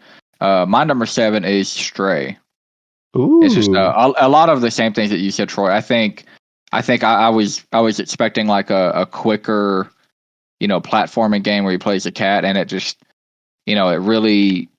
it's a lot slower than I expected. But man, I started meeting all these new robots and hearing their stories and watching them be really like, weird. And I don't know. I just like I said, they're my favorite robots out of like, I think like any type of like fiction. Like I love those robots. I want like a 300-hour game with those robots. I want to spend time in that city. And I just, I like a lot of things about that game. I liked the music. I liked the way it looked. I still think Victoria was playing the game recently for the first time, and I was watching her play. I still think the cat running animation, it looks so weird. I feel like I'm looking at the body of the cat, and I feel like it's moving at like 5 frames a second. That's the only thing like visual complaint I've ever had about the game. But other than that, I think the game is great, and that is it. Thank you for your time. Awesome. Yeah, you're not usually picky about like visual things, so that's interesting that you. No, I'm not. It bugged me the whole game too, and I really don't know. It really could be running like fine, but to my eyes, it just doesn't look very natural. Whenever you like full sprinting with the cat, but and especially a cat, like cats run so distinctly, that it's like something we look at in the real world a lot. So if it's off, it's like really off. You know what I mean? Yeah. All right, Izayah, number 7. Cats be tweaking. My favorite one, my number 7 is Cuphead, Delicious Last Course. Nice. I have pretty much everything that Troy said was like the same. Same with like the a couple episodes ago, we talked about Cuphead, Delicious Last Course. Everything's the same. I love this game. It's half a year ago. yeah. It's the cherry on top too, and already delicious and beautiful video game. It is amazing. It feels like I'm like, wait, no, that's a different game I'm talking about. But everything this game did that Cuphead originally went from, it just blows it out of the park with its visuals, with its sound, with its gameplay, with its new character. My God, I love Mrs. Child's gameplay. And you can play her as the rest of the entire game, the base game Cuphead, if you already liked just that one island. And oh man, what this studio has up next, I have no idea what they're gonna pull off. But man, what this game did, I saw a glimmer of what that future looks like. Claymation stuff, dude. Gimmicks where you flip the entire screen and you're like, my controllers are messed up. What do I do?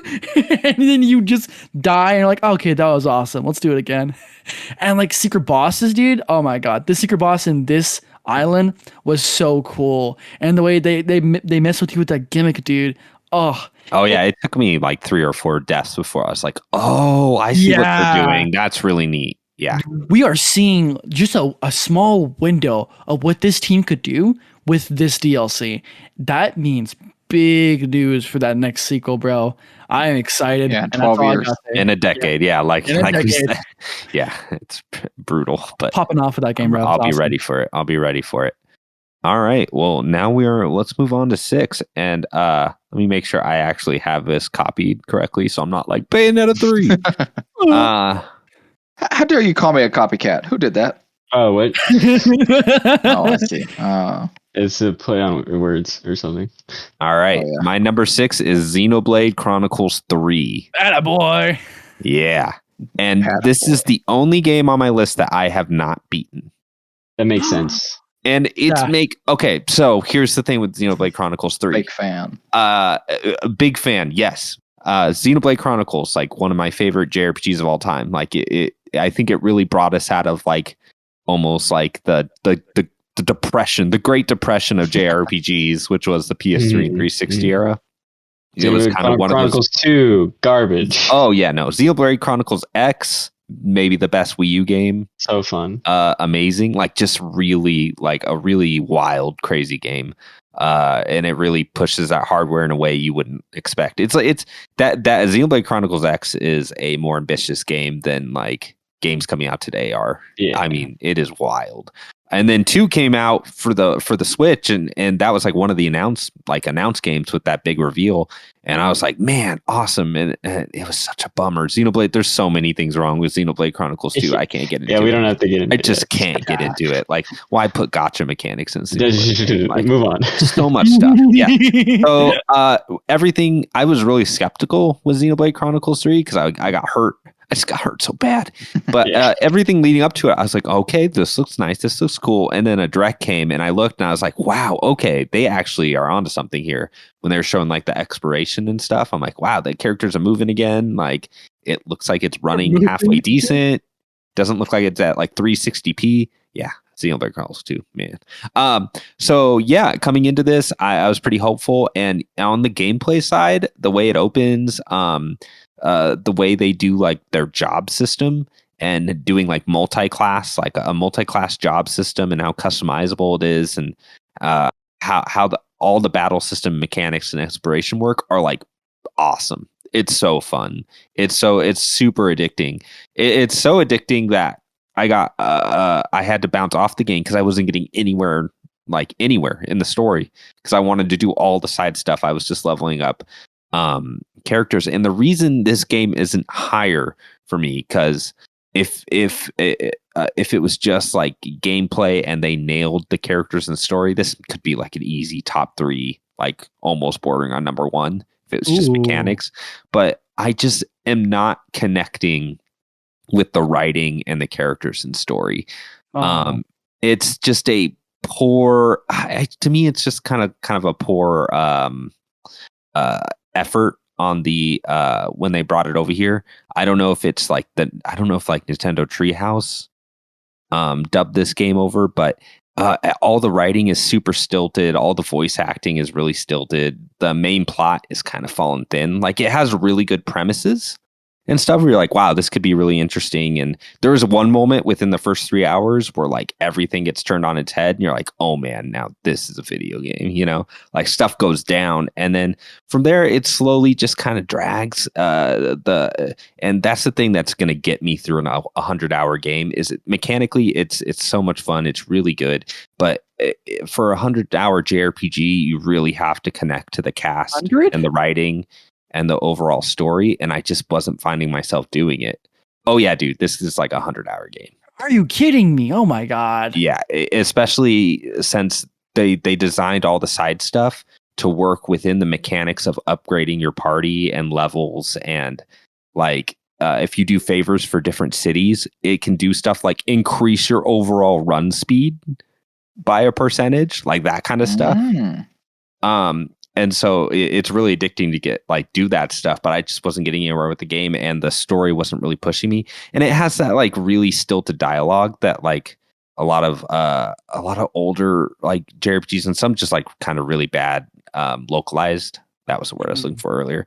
Bad localized games are like Donald, Goofy, Sora, like that sort of stuff. Like, do you have to say every 8 people's names in a row like that before you say your next point? Like, no one talks over each other. It's just not very natural sounding. So yeah, I know a lot of people that did connect with the story, but that's the only thing holding it back. I will get back to this game at some point. I know it because it is just like a blast to play. It's so much better than Xenoblade Chronicles 2 in every way. So I'm really happy about that. It's honestly for a Switch game, as old as the Switch is and as big as this game is, it actually looks really nice. And and as usual, the music is amazing. But yeah, like they use like a lot of like post process effects that Nintendo doesn't usually touch. So they like do reconstruction, stuff like that. And it actually looks really nice even on a Switch. So yeah, Xenoblade Chronicles 3. It's an awesome game. I'm I just surprised wish I wasn't liked it like, more. I'm surprised. Yeah, I'm surprised it wasn't in your like top 5. It's just the thing. I Like thought it was JRPGs really live and die by how much you like that cast and how well they interact, and I have a question. That just wasn't pushing me forward. What's that? When we had that episode where we're talking about ranking the Nintendo Switch games, do you feel like your opinion was comparing Xenoblade Chronicles 1, like the re-release for Switch, to 3? Do you feel like that's still an A-tier game? Yes, it is still a A-tier game. Going back to like Xenoblade Chronicles, like it's not like the writing and the dialogue got worse. It's just that like localization efforts have gotten so good. Mm-hmm. Like you know, all the stuff Persona team does, even like Fire Emblem, like Awakening and that stuff, like the writing is a lot sharper. So yeah, it's just some awkward localization translation stuff that I wish they could get through. But man, the game itself though, it's awesome. It's a good game. So All right. You are like giving me the best segues. Speaking of great writing, Ooh. my number 6, is that where we're at? Yeah. Is a little game I like to call Cluster Truck. Yeah. Wait. What? Just kidding. Its real name is Neon White. Yeah. Which is basically Cluster Truck. Neon White. Wow. Let's okay. go. I still need to. It has the worst writing in any game I played this year. Hard disagree with that one, bro. I've heard it's divisive. Okay, so Izayah. Divisive. All right. I thought at first, whenever I first started, I had this weird roller coaster moment of like, oof. And then I, like 5 minutes in, I was like, you know what? This fits. I like this. Yeah. And then as the story went, I was like, no. This just gets worse and worse and worse. I love that. So bad. I understand why Izayah likes it. If you know Izayah, it makes sense that he thinks this. You're gonna find out in my top 5 why one of these games. Oh, okay.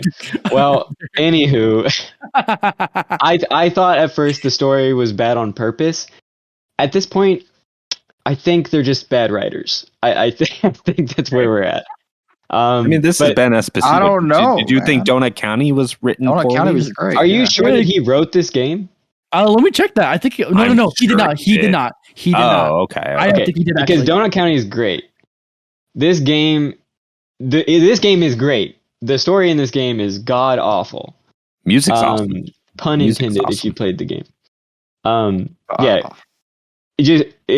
I wanted to get that out of the way. The game is amazing. It, like I said, cluster truck with guns. Colton, I think you like Cluster Truck. It's coming to PlayStation. I did like PlayStation soon. No. I've been playing it on PlayStation. Okay. Release, yeah. Oh shoot, I need to do that. Okay. Yeah. It's good, and I thought maybe I'd have difficulty because a lot of people say you should play on the PC because it's harder with like analog sticks, and I can kind of get that, but I think there's enough, like they give you enough help with the aiming, where the reticle needs to be kind of close, and then you'll be able to hit the right target and stuff. Yeah. I think I'm in the next to last chapter.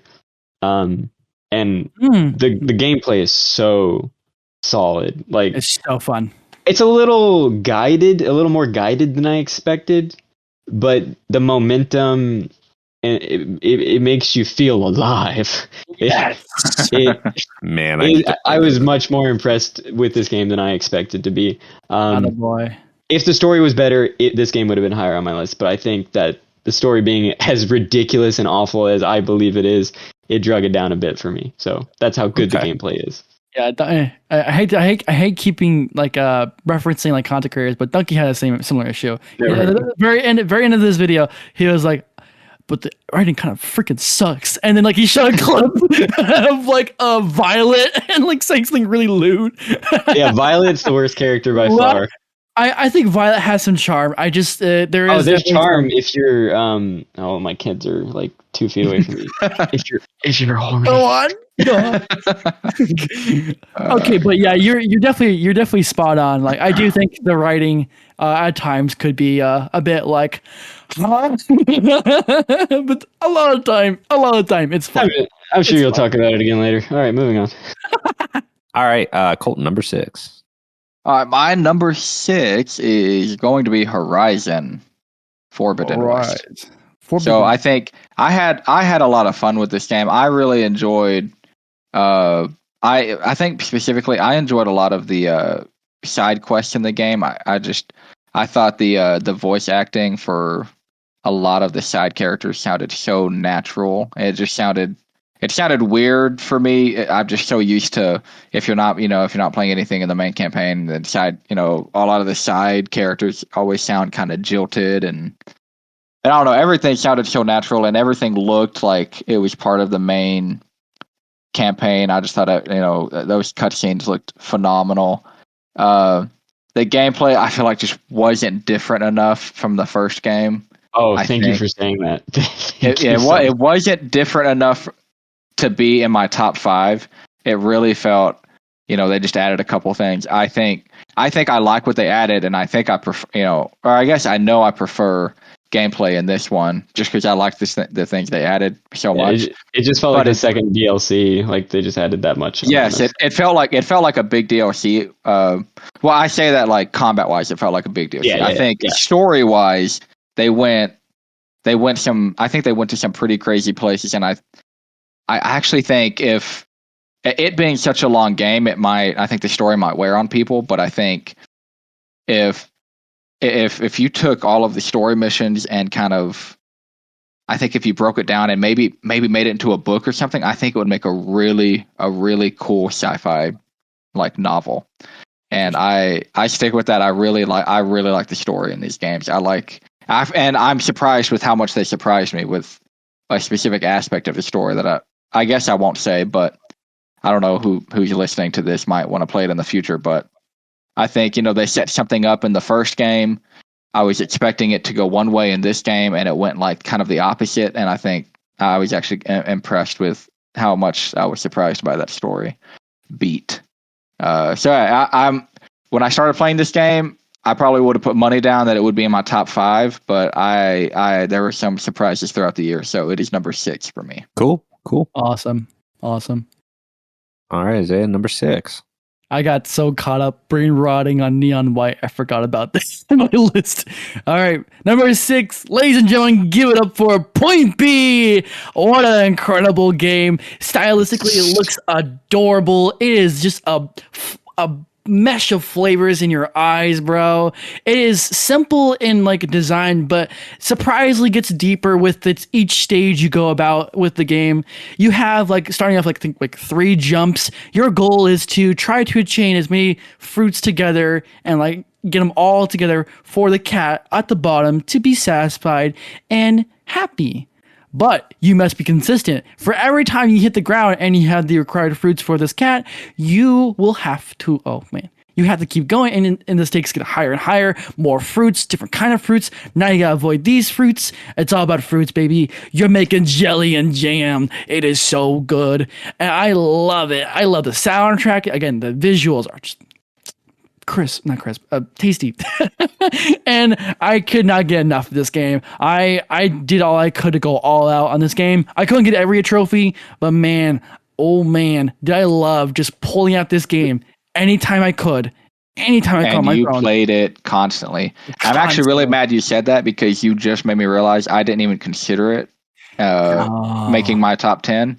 And I'm really regretting that because that probably would have made my top 10. And I did not even think about that game. I thought about it. It was in my top 5 when we did that mid-year episode. Mm-hmm. It just got pushed out by other stuff, but I really enjoyed Point B. I love the way it looks. And I loved Sandoval too. I loved the ending of that game. I didn't think the game would even have an ending like that. I'm not used to like little mobile games coming to a conclusion like that. And I was really surprised by it. Yeah. Yeah, bro. The Netflix exclusive point be everyone. Yes, please. If you got a Netflix subscription, get this game. Netflix actually is a surprisingly good lineup for video games that you can go check out right now. It's surprisingly how good they are. Name 5. I Name really 5. Well, I can't name 5 and like ones that they made specifically, but hey, that game, Into the Breach, like that's all I need. I can name 3. Yeah, Into the Breach. Yeah, they just bought that out. They have Shatter, Into the Breach, and Point Shattered. Good enough for me. But they just bought that crap out. Whatever, get out of here. They're a good publisher. They're a good mobile publisher. There you go. All right. Before we jump into top 5, we're gonna take a quick break. And we'll be right back. Nachos. Let's go.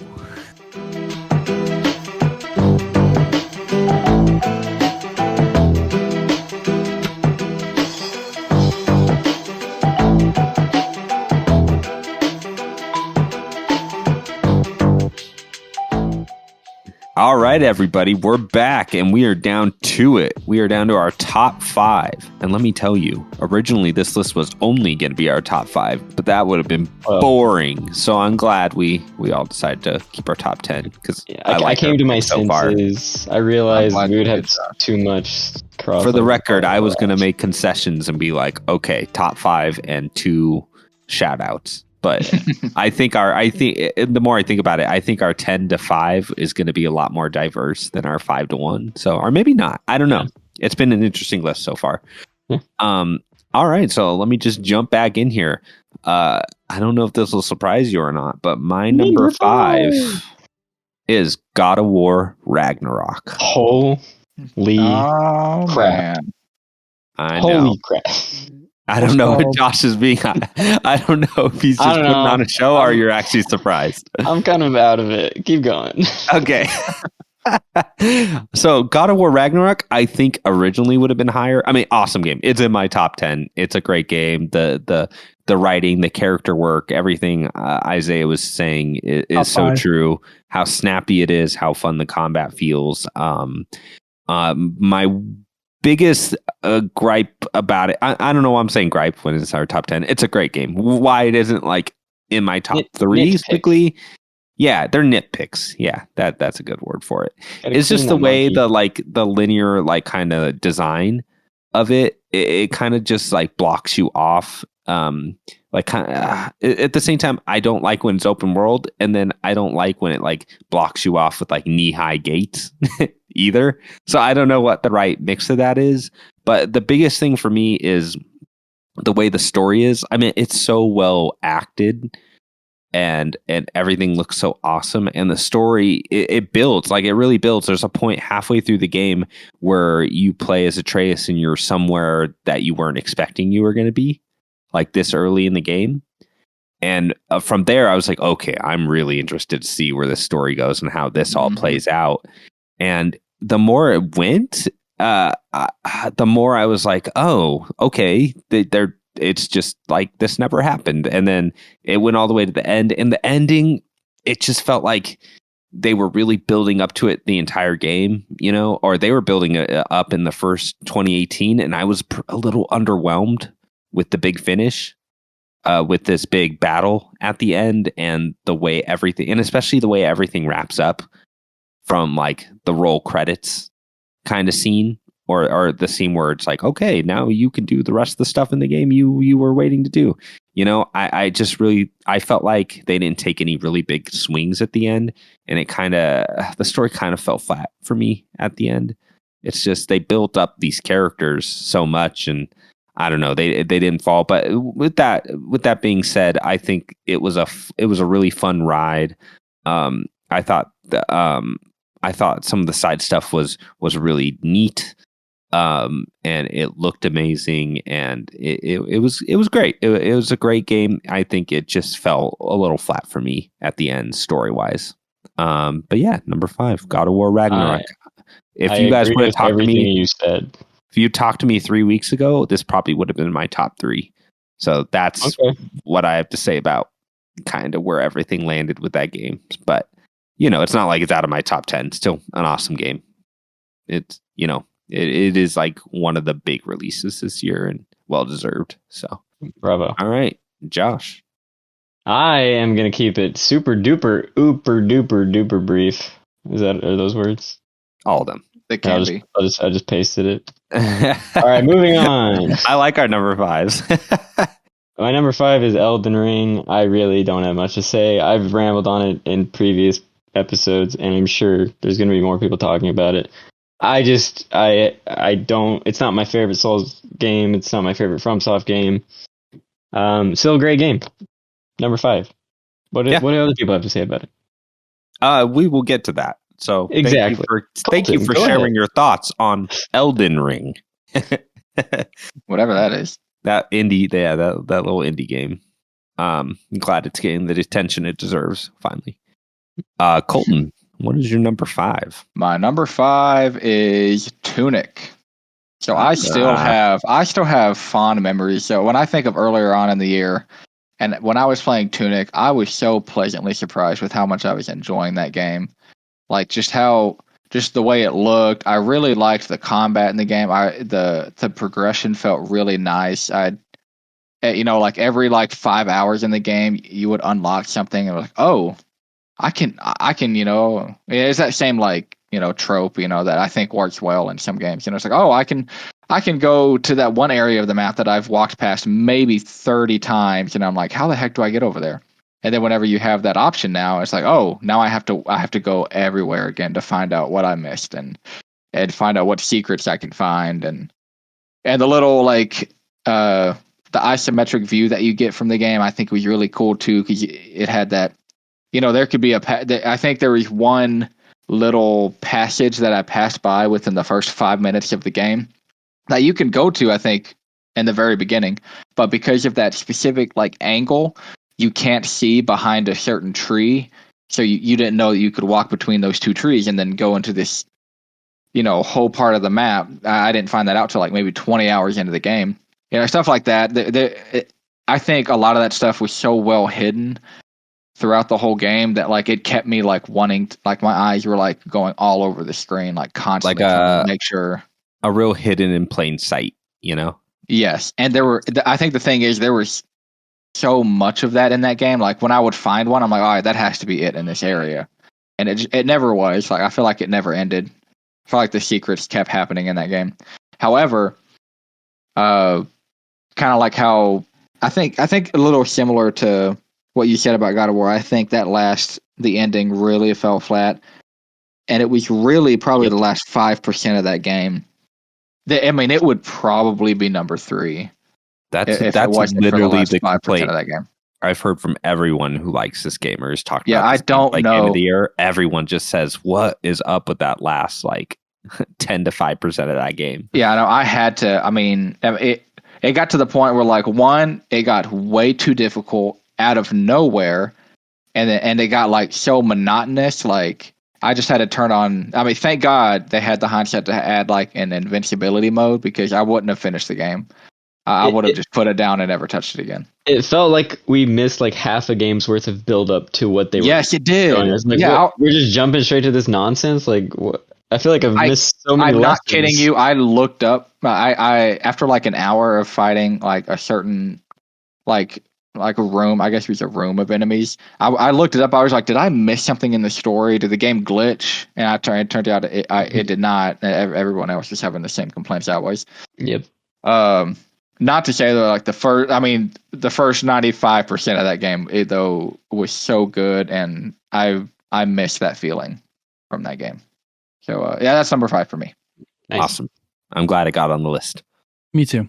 Maybe. Yeah. We have a lot of games on here, a lot of different games, and I appreciate that. All right, Izayah, number 5. Let's shred it. It's Vampire Survivor, one of the most addicting video games. Let's shred it. Because I don't know. I thought it was me skateboarding. I thought you were going to put Ollie World. Yeah. Shred it. Yeah. It's Ollie, bro.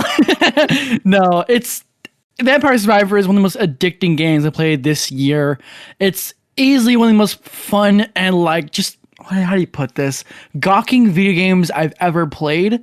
It's a whole idea is it's a roguelike. You have 30 minutes to complete a run, and it's all you need. Your whole point is literally to survive.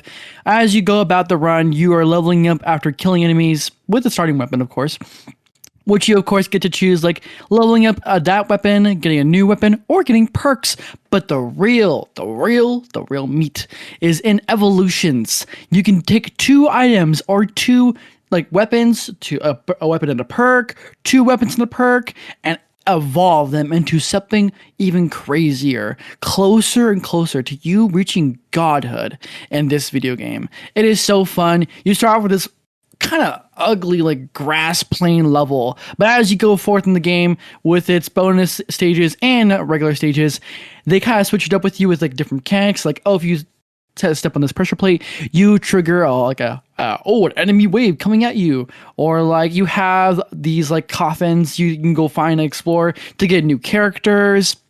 You have challenges in this game that you can like accomplish, and you unlock more of the game. If you do this character, if you find any characters at all, you get one from being a stage or whatever that is.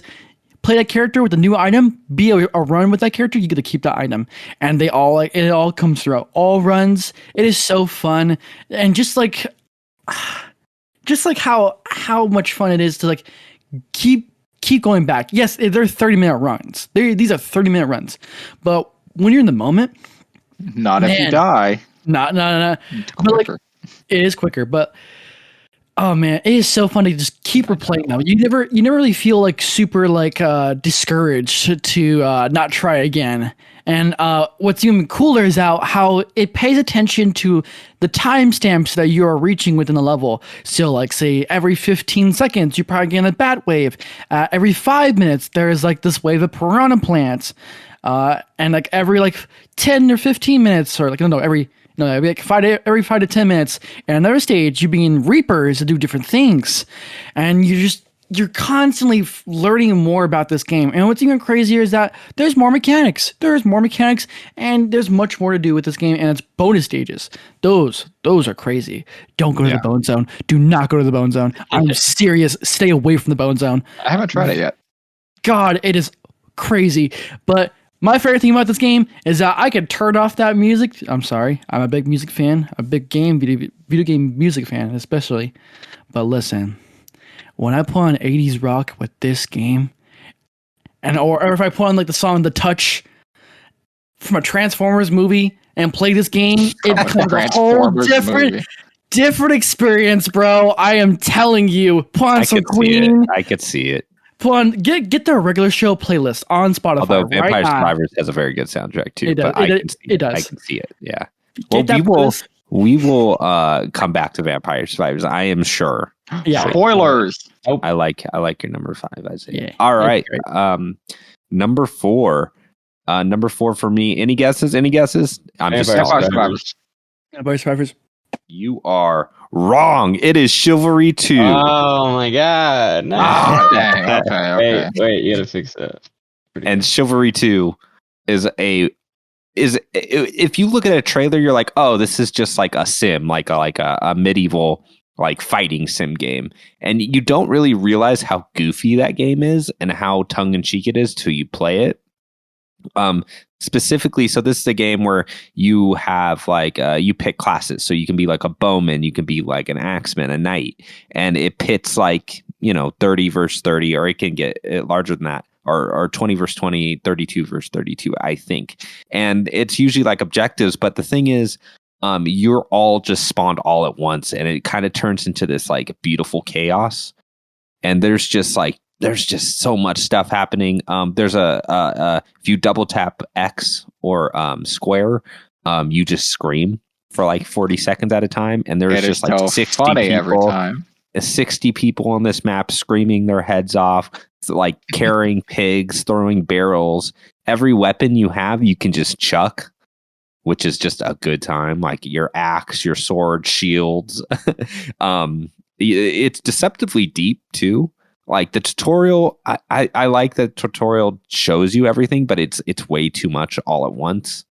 Like the tutorial can be like 45 minutes. It's crazy. So it's easier just to get the basics and then leave and then kind of learn as you go. But yeah, it is just madness. What I like about Chivalry is just that the time to death and respawn is so short. Like you're never just like running like on a battlefield map or something, you can spend half of a match just running and not seeing anyone. Chivalry, it just spawns you right in the middle of it, and it's pretty balanced, honestly. Yeah, it really felt like a battle that's just like constantly going. Like there's not a whole lot of like. There's not a lot of downtime. War never changes. And dude, it's hilarious. Like if there's catapults in the game, funny. If there's catapults in the game where you can put like stones and use as siege weapons, or you can just have like 5 players jump on the catapult and it'll just catapult people over walls. Sea of Thieves yourself. Like, yeah, exactly. Except like you land and there's like 5 dudes waiting to like hit you with stuff. And I will say, I only played it that one hilarious. time with you when we played for like 2 hours. And man, I really feel bad about not going back to it because that was one of the funnest nights I think this year I've had with the game. So I think that magical moment happened when I think you and Wilfredo were storming with the rest of the team on one part of the wall. And I was like, I'm going to go over to the left. There's nobody over to the left. And it turns out there's a big hole in the wall. So I'm like, I'm going to sneak in this way. There's an enemy that had the same idea, and we were the only 2 on that side. We both saw each other at the same time. And I don't know why I did this, but my sword, I pulled out my sword and I just threw my sword at the guy. And the funny thing is he did the same exact thing. The second we saw each other, we just threw our swords at each other and we both completely missed. And we sat there looking at each other. And then I did that thing where you scream and then he screamed right back. And then we just rushed at each other and punched each other to death. And it was probably the single funniest online multiplayer moment of this year. Yeah. And that night, like, I think there was one point where there's this like huge battle. Like there's probably like 50 players fighting up on this like bridge. And me, you, and Fredo decided to go under it to try to sneak. And we found this one dude down there, and you were like kiting him through, and I was using a bow, and I'm like, bring him down. And we just surrounded this dude. It was felt so funny. bad. It's a very funny game. I need to play that more. Please let me know when you're on next. I need to get on. Just the way the physics works too, like stuff blows up when like points are taken, and you just see bodies fly like 300 feet in the air. It's just madness. It's awesome. And it's honestly, if you want to get good at it, you can get really good at this game. Like it's deceptively deep too. It's not just like everyone's standing in a circle swinging at each other. There's like block and parry mechanics. There's different, like you can do a swing, you can do an overhead, you can do a stab, you can kick, you can dodge, you can do like parries. Like there's a lot of options, and you could like back off and use throwing knives, and it's a really good game. Really fun, really chaotic, and on Game Pass too, so it's definitely worth the download. And it runs really well on whatever Xbox you have. That's a Series S or X, that is. I don't know how it runs on the older ones, but yeah, that's Chivalry 2, my number 4. Really good time. Like really surprising that it got this far up my list. Nice. All right, Josh, number 4. Oh my goodness. My number 4 is a game that was almost my number 1 of this year. Oh. But it dropped a few spaces. That's okay. This game is Cult of the Lamb. I was really looking forward to this game. This game, I wasn't sure if I was going to get to play. This is the most recent. I was actually just playing this like an hour ago before we started. That's what made it drop for you. Yeah, I know. Yeah, really. I was very surprised by this game. I wasn't sure if I was going to buy it, but I finally got around to it, and because it really didn't feel like my style of game. It was like, oh, it's a little bit of Animal Crossing, and it's kind of a roguelite. And I don't think either of those really vibe with me that well. But there's something about I guess maybe my religious upbringing that the cult-like aspect really spoke to me. And the combination of like the cutesy aesthetic with the cultist, all the things that are happening that are horrendous, sacrificing and like harvesting bodies for fertilizer or whatever. It's wild. It would have been my number 1 until I got to number 1, really? Wow. All right. Yeah. Until I got to a point in the game where it felt like I had seen all that the game had to offer. And I was kind of disappointed by that because it felt like it was building and building and building. And then I was like, oh, so I'm not gonna unlock any more structures. I'm not gonna like all the dungeons are gonna be kind of the same, and maybe I'm wrong about that because I'm not quite done with it. But I think it's almost there. Like this game has so much great things about it. The animation and the characters are very funny and cute, and like this would be a great like cartoon, like adult cartoon with all the sacrificing and things that are happening. But I had a very great experience. I don't usually get these types of moments in games where it's like what do they call it, like a emergent gameplay or emergent storytelling or whatever. Yeah. Where I had a follower that I got early on who my first follower, he just totally betrayed me, and I was like, screw this guy. And then I had like my second follower that I got. I was like, all right, this guy's cool, and he's like a porcupine or a hedgehog or whatever.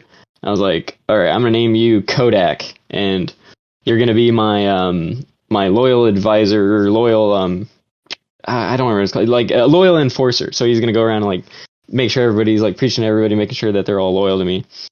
And he did so well for so long, and this was early on in the game, and I didn't realize just like how fast growing old would catch up to all of these followers. Because like I'm like an immortal lamb or whatever that's like working for this old one or whatever. Like I'm immortal at this point. Time pass? Yeah, so like he started and he was like 22, and then like suddenly it came up with this thing that was like Kodak is now an old age, and I'm like, no, not Kodak. God dang. And along the way, like he was accused of like stealing from another follower. So I was given a quest by this other follower to go put Kodak in prison, and I put Kodak in prison because I was like, oh, well, that's messed up. You shouldn't steal from people. And I find out that he didn't. That follower is just full of crap. So I put my best follower, my most loyal follower, I put him in prison. So I was like, oh crap, and so I sacrificed that guy, and then I go get Kodak out of prison, and I get him this really large gift, and then I give him like a promotion or whatever. Aww. And he was my like right hand man, like my entire playthrough basically until my entire playthrough of his lifespan, and he died, and then I unlocked the upgrade to be able to have him a funeral. Because I didn't have it unlocked, and I was like, "Oh my god, I have to celebrate Kodak's life." So I like set a doctor in so we could have a funeral for him. So we gave him a grave and a whole celebration or whatever, and we had like a feast. It was great. Wow, what a story! Holy crap! I love that. I will also say that in my game specifically, my followers are a little bit racist. Because every time I get anybody that looks like Kodak, somebody accuses them of a crime, and only them. No one else has been accused. Just hedgehogs. It's like give them a break, man. They played too much Sonic games. They know. Yeah, all right. Like I was saying, I'm just like this game. It was one of my most excitable games, and I want to give it the credit because it could have been my number one. And I think if the developer keeps working on it, because they're going to add more updates, like I want to see where it goes. But moving on. This game really makes me want to play Dwarf Fortress too, because I've heard crazy things about that game. Yeah. All right. Yes. Cult of the Lamb. Number 4, Colton. My number 4 is Vampire Survivors. Yeah. This is a game that man, I'm glad I took the chance on it because man, when I looked at the gameplay, I was like, no, thank you. This is ugly. I don't want anything to do with this game. Get it away from me. And then you wouldn't stop talking about it, Troy. So I had to go play it, and man, I got hooked pretty quick on it. And I was, on the weekend I was staying up till like 12:30 or 1, which is very late for me. But I was like, oh my god, I unlocked the fourth map. I have to do that. I have to play it till I beat it. And then it's one of those games that's really easy to fall into that trap where you just keep playing. That rabbit hole. Yeah, and I think what really got me, like, if the game didn't change all that much, I wouldn't have played nearly as much. Because I think the gameplay is fun, but I think after a while it would have gotten pretty old. But I was just surprised with how much that game kept throwing at me. That was like new mechanics, like left and right. And I was really surprised with how much depth was in that game. I haven't like rolled credits or anything yet. I still have not everything in that game that I've done, I've strictly just found out by myself. I have this like urge to not want to look anything up for that game. I want to stumble upon everything. And I now know that I think I'm at the part in the game where I can't do that because I'm just going to be stuck in the same spot forever. Some of it's like you have to play with this character and have like upside down mode on at this stage to unlock this. Like it's like, oh god, specific. Okay, yeah. There's stuff. I think I've done as much as I can without looking up. So I think over the next couple of weeks, I'll probably have to actually look some stuff up to roll the credits. But yeah, there are what a game though, dude. There are boss fights in that game, so there's still stuff. Oh gosh, okay. Yeah, it's awesome. All right, Izayah, number 4. Oh man, this is probably the number one game that's kind of prevented me from beating a lot of games or doing much of anything else. Check it out, y'all. It's Valorant. I got hooked on Valorant this year. It's like it's made by the same guys who made League of Legends, and as you know, these kind of games have a skill ceiling that just is not friendly to newcomers. However, with a first-person shooter that had a much more of a realistic take on gunplay, which is of course Valorant, but mixed with Overwatch mechanics of hero gameplay, I was hooked, dude. I loved the team like composition of character, like just the roster and how they all connect together to make a great and like strong team. The whole core gameplay mechanic is just that you have attackers and defenders. One's to plant the bomb, which is the attackers. The defenders need to either defuse it or prevent it. You have A site, B site, or sometimes C site. You have 9 maps, and each map is meticulously designed to be worked with. Like they even have like holes in roofs to create lineup shots where you can molly, throw a dart that can like see enemies through the walls. You can, oh my god, there's so much like depth to this game, and it's like design. You can shoot through walls. You can like have all these abilities. Very Counter-Strike. Yeah, it's very Counter-Strike. Yeah. It really is. But my thing that makes you want to keep coming back to this game is the progression of you knowing you're getting better. You have a KDA system, kills, death assists, that kind of reflect that your kind of like your performance in the gameplay. But most importantly, your impact and how you're helping the team. I'm a Sage main. I heal. I resurrect people. I pull up walls so I can lock down a site. That way they don't come through. So I can create. You seem to play healers a lot in these type of games. Isn't that like your main in Overwatch? Yes. Well? You like support characters? I do love support characters. I love being that role model because people don't like playing them, but I do. I want to be your supporter. Let me be your cheerleader, bro. So needs to be. But awesome. Yeah, Valorant is still it's one of those like secretly extremely popular games. Like you don't hear a lot of people like mainstream coverage about it or even like influencer coverage or whatever, but it's still secretly like one of the biggest games. The biggest thing that also keeps me coming back is the player experience. There are going to be times where you have a team that on comms, on voice chat are absolute like just asses, period. However, I loved getting into a team, being able to make call outs like, hey guys, watch your left. Hey, let's make sure we're watching flank. Make sure we're watching blind spots. Hey, watch heaven, tower. Like I like these like team building experiences.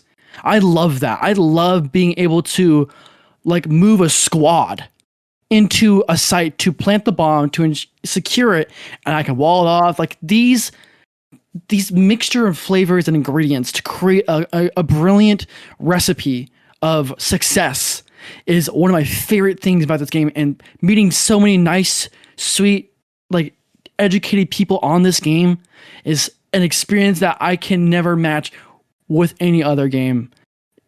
Truly, I love this game. I'm weird. People think I'm weird for liking this game on voice comms. They think like super popular. It's weird. Like, why do you love this game so much? I'm like, I don't know.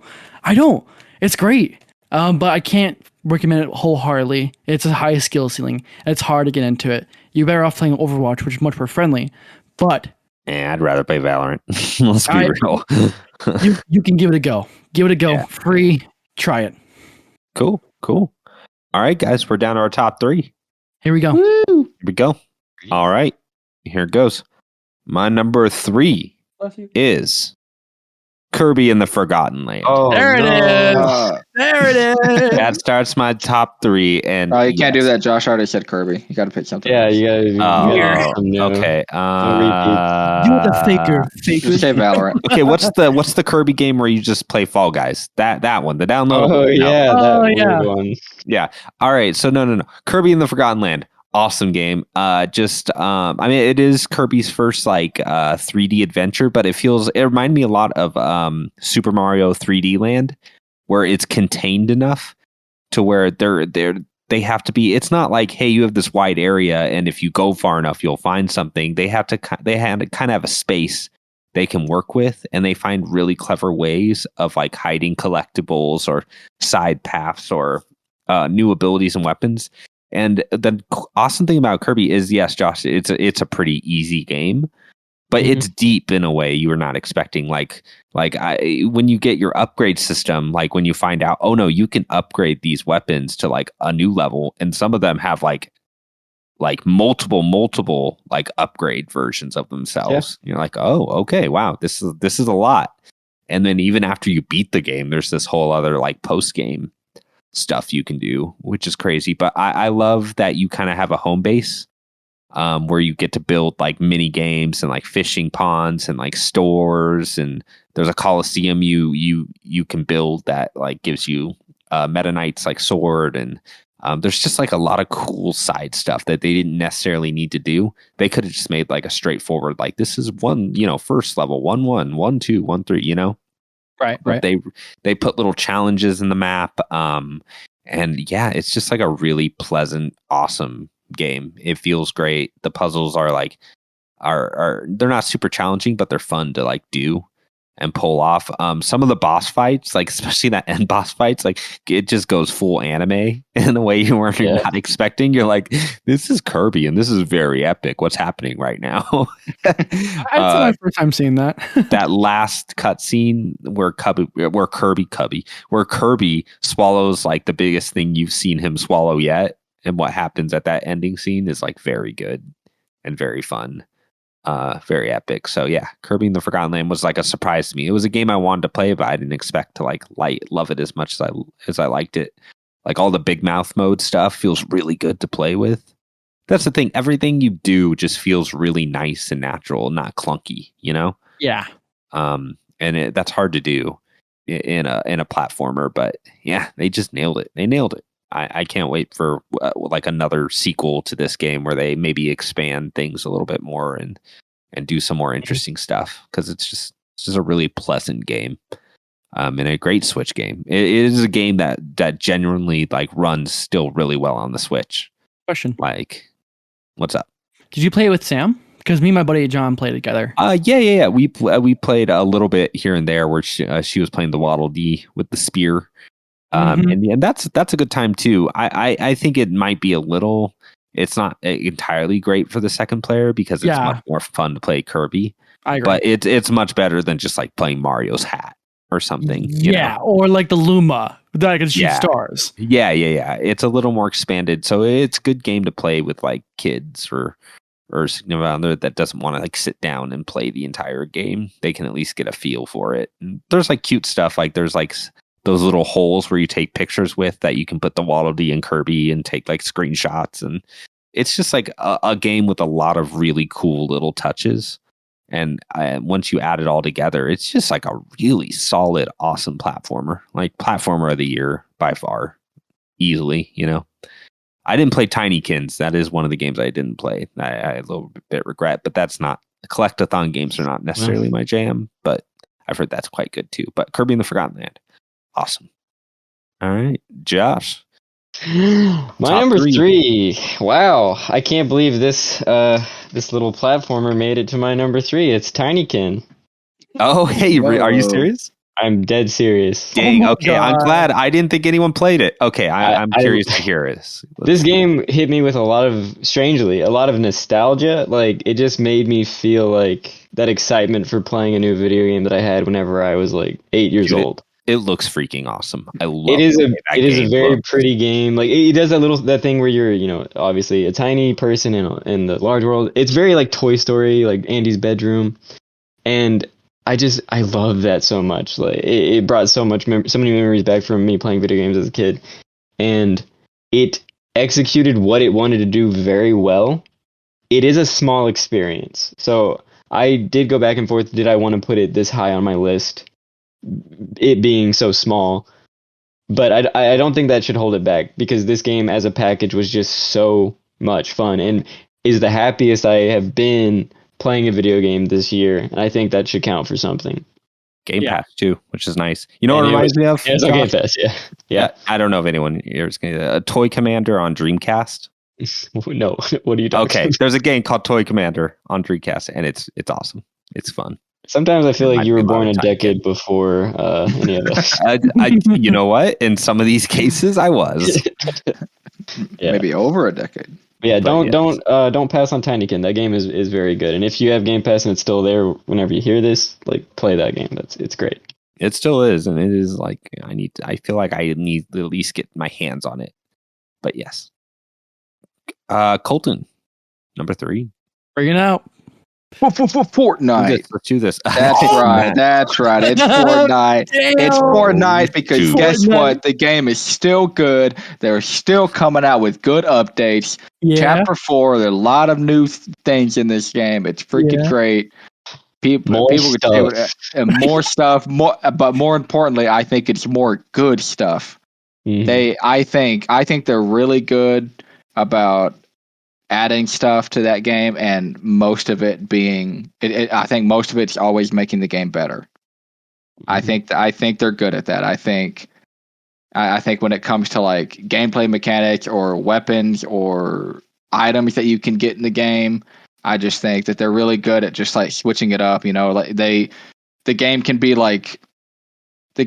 so different after like you play the game for 2 years and then they switch up, you know, they come to chapter 4 and then the game can be so, you know, they change it up and they're not afraid to change it up. Like, well, that wasn't this year. I think it was last year. They had that big story moment where they just took out building for like 3 weeks in the game. And that was like Fortnite's thing, you know, but like something happened in the story where this evil villain basically hit a button, turned off building. And, you know, nothing like that happened with this season or with this chapter. But, you know, I just, as an example of, I think they've always been really inventive and creative with this game. And I agree. And they're still making really good hires too. Like they just bought Harmonix to do all their concerts. And these are the people that did like, that did Rock Band and that DJ game and stuff. So they have a really good team just working on like in-game events now. So I'm curious to see. They can probably take it even further. So and kind of like who said Fortnite earlier? It was Izayah, right? Yeah. Yeah, and kind of like what Izayah was saying. Like this the new chapter is so cool. I love the theme. Like it's like fantastical. There's not like one big castle in the middle of the map, which I think happened. Well, I think one time they had a fantasy season. It was like one big castle and then the rest of the map was just kind of normal. There's like little castles spread out all throughout the map, you know, and like some of them have like little moats around the castle, but it's kind of like got a futuristic feel to it. You know, it's like a castle, but you know there might be a building right next to the castle that has like doors that open up automatically. It's got like a weird like fusion between like the two genres, and I don't know, it's just we've been playing a lot. I mean, ironically, I say that I haven't really played at all in the past 2 weeks. We've been kind of busy with Christmas and everything, but yeah, I mean, I plan on playing a lot more over the next year for sure. I'd be surprised if this wasn't in my top 10 for 2023. So yeah, hey, it counts. All right, Izayah, number 3, lay it on us. Here it is. Despite all my gripes, the laundry list of issues I had with this game, I still love it to death. It's Sonic Frontiers. In the previous episode, I really did focus on just as a critic's view of that game and how it suffered with a lot of issues. But as a general Sonic fan, and a real big one, buddy, I actually loved this game. I feel like with everything that I would think like critically this is all right, or just was kind of like, it somehow works. It somehow ends up just working and like being able to be still fun and like engaging. I have played this game and I beat it in 4 days, and I was playing this game for hours, dude. That I 100% all these islands as I went, and I did everything I could in this game to like earn that 100 percentage like platinum trophy. I loved it, like the characters, their writing, and how their voice direction was different this time, but it fit the tone of the game. I loved how in these islands they feel like compact sometimes, and like can sometimes like thread together, and just the bosses being hit or miss, but when they hit really good and are a lot of fun and are be able to experiment with. Like a good example, tower you're supposed to like hit off like each kind of like layer of it. But what if, let's say, you want to just run up it and just hit in the head and just kill it? You can do that. That works. I do think that the kind of what's it called? The nooks and crannies that Legend of Zelda Breath of the Wild gave us, and what kind of made it stand out, some things were taken from it, could have been better. Absolutely. I do think so. I think the map is dumb. It's like scattered like bits and pieces of the map you get to unlock, not like a whole chunk. But even then, like, I had a lot of fun. I love the soundtrack, cyberspace, especially 3D levels, and like these design of these levels, bro. They're a lot of fun. Again, especially the 3D ones, not 2D. 2D kind of sucks. But man, I loved like speedrunning them. I loved like discovering the magnet dash, where you can just homing attack on an enemy and you boost out of it. You go flying with Sonic, dude. You literally go flying. And momentum is not really on the ground, but when you do it on rails, you can go flying as well. You can do different things to traverse this game. And I tried on the third island. I took a bird. I literally hit it, flew across this entirely separate like section of the island. And I'm like, I don't know how to get there, so I'm gonna try this. And I tried it, and I'm like, wow, I did it. That worked. I almost died, but that worked. And I went through this tunnel, and I came back around, and I'm like, oh, I did it backwards, but now I know how to do this. Now I know how to unlock more of this map, and I got that now. There's like only a very few puzzles that did this for me, where I was like, what does this do? And as I tinkered with it, toyed with it, I was like, wait a minute. And I realized this reflects those little like land continents over there. And I'm like, if I thread it to this and this, oh, that's so cool. You make a rail grind for that, and like you make your own way to entry onto that island. That's so cool. Or like the last puzzle on the first island, it's like this laser thing to make an eagle, and I was like having such a hard time on it. But when I got it, instantly clicked. I loved especially these super song fights are like over the top, like fun, like crazy janky, but crazy like fights where you fight giant titans and go to town on them. Each boss feels like this could have been the final boss for a separate Sonic game, but this is the second boss of the game. So like, I'm cool with it. The mini games, honestly, I love these mini games. There's a whole mini game where you play Ikagaru, and you do it 3 times. And one of the times, I can't spoil it. Play what? Like Ikaruga? Did you mean Ikaruga? Okay. Yeah, like that's where you switch between like the color palette of the bullets. Yeah, there's a lot of that. There's a lot to do in this game. The busy work, the loop. Yeah, you do get to see the full hand of cards that Sonic Team was already showing off with like all the trailers and its first initial island, like Josh described with Cult of the Lamb. However, the busy work in the loop is still a lot of fun. And even when I was binging it, I still want to go back in there and do it again. And my buddy, he came over this weekend, or like Pat last weekend, and he started a new save file. He was so excited for this game, and he loved playing it. But when he left, I got back on his save file. I played more of it, and I was like, damn, I love this game. I love replaying. Oh, is that what you were playing? I saw you replaying it a couple days after that. I was like, I didn't ask anything, but I was like, didn't you platinum this game? Like, what else is there for you to do in this game? Is that what you did? You just started on his save file? Yep. And I did that. I did that first boss again. Your punch is at level 99. What more can you do? Go again. Just go again. And they're going to add a whole new year. Last words on Sonic. I love this game despite its flaws. Blessing out of Yogi had the best way to say it. 3 out of 5 game, but love it like a 5 out of 5 game. Cool. I hated that. Moving on. Why? No, it's fine. Josh rates that quote 3 out of 10. I really hate that quote. It's terrible. All right, here we go. Down to number 2. So my number 2 is the game we've already talked about. No way. That is Vampire Survivors. Really that high? Oh yeah, Vampire Survivors is my number 2 this year, like straight up. And I think Colton mentioned it, but I was the one in October being like, "Hey guys, you should." I know you should kept really try saying this it. game. Whoa! Whenever Yeah. you told us to play it, I was already playing it. You just didn't know. What? You played it while I was already PC? playing it. No, wait. You didn't tell us. No, he told us. Oh, he I told us told you, about like, it pretty way- early. Sorry. Last October is what you're talking about. No. It was this October. Well, then it was already on. It was already on Game Pass. It was on PC Game Pass, but it wasn't on it was Xbox. Yes, it was. Mm-mm. That's where I was playing it, and I was playing it before you told us. You must have missed. You must have been in a thread you did not look at. No, you said in October. I was already playing it by then.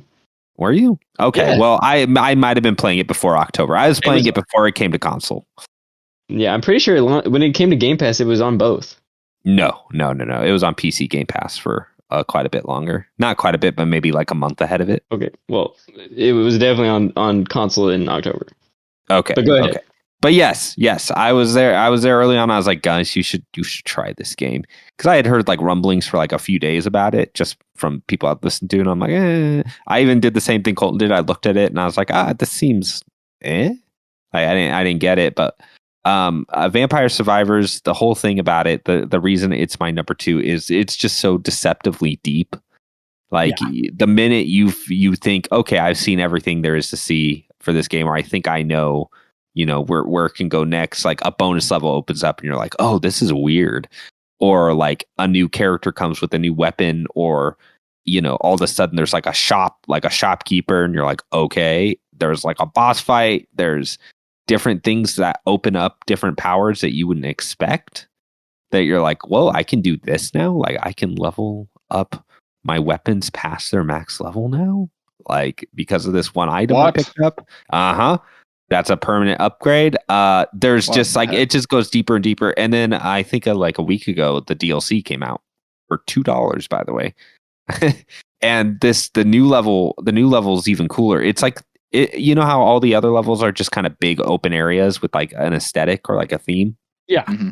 This the DLC level acts like an actual level. Like there's a swamp to the top, and there's different mobs depending on where you are in the level. Oh, so cool. like in the cave, there's like a bunch of trolls. On the left, there's like a bunch of like swamp people. Okay. There's like new weapons that are crazy and like fill up the screen in a weird way it never did before. So, you can, like I said, I could just keep going on and on and on. Like the Reaper, there's a way to kill the Reaper, by the way.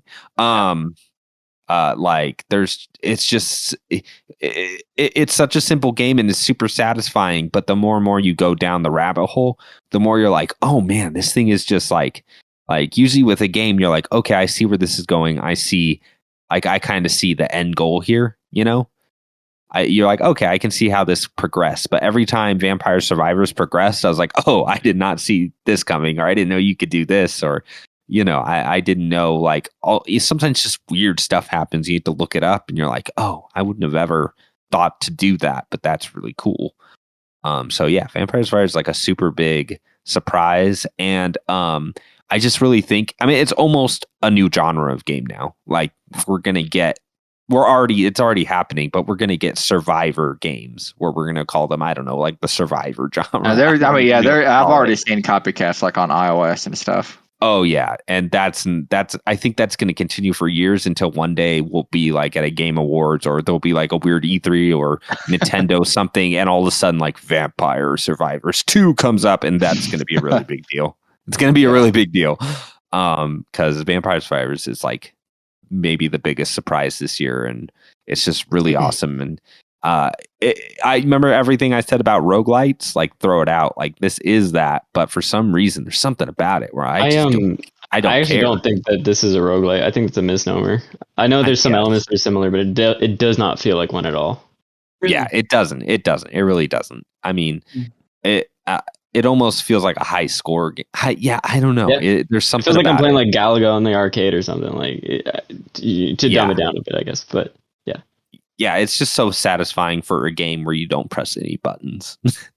A game where you literally You press only have to zero. worry about your placement. Yeah. A game where you literally press 0 buttons is my number 2 game this year. And What a year! and even What? even in a different year, this This would would be have my ranked top pretty 10. high for me too. Yeah. Yeah, In a different like year. yeah, in a different year, this would be making my top 10 no matter what. But yeah, Vampire Survivors number 2. What a like out of nowhere, and maybe not out of nowhere because it was in early access forever. But for me, Out it of was nowhere just, for me.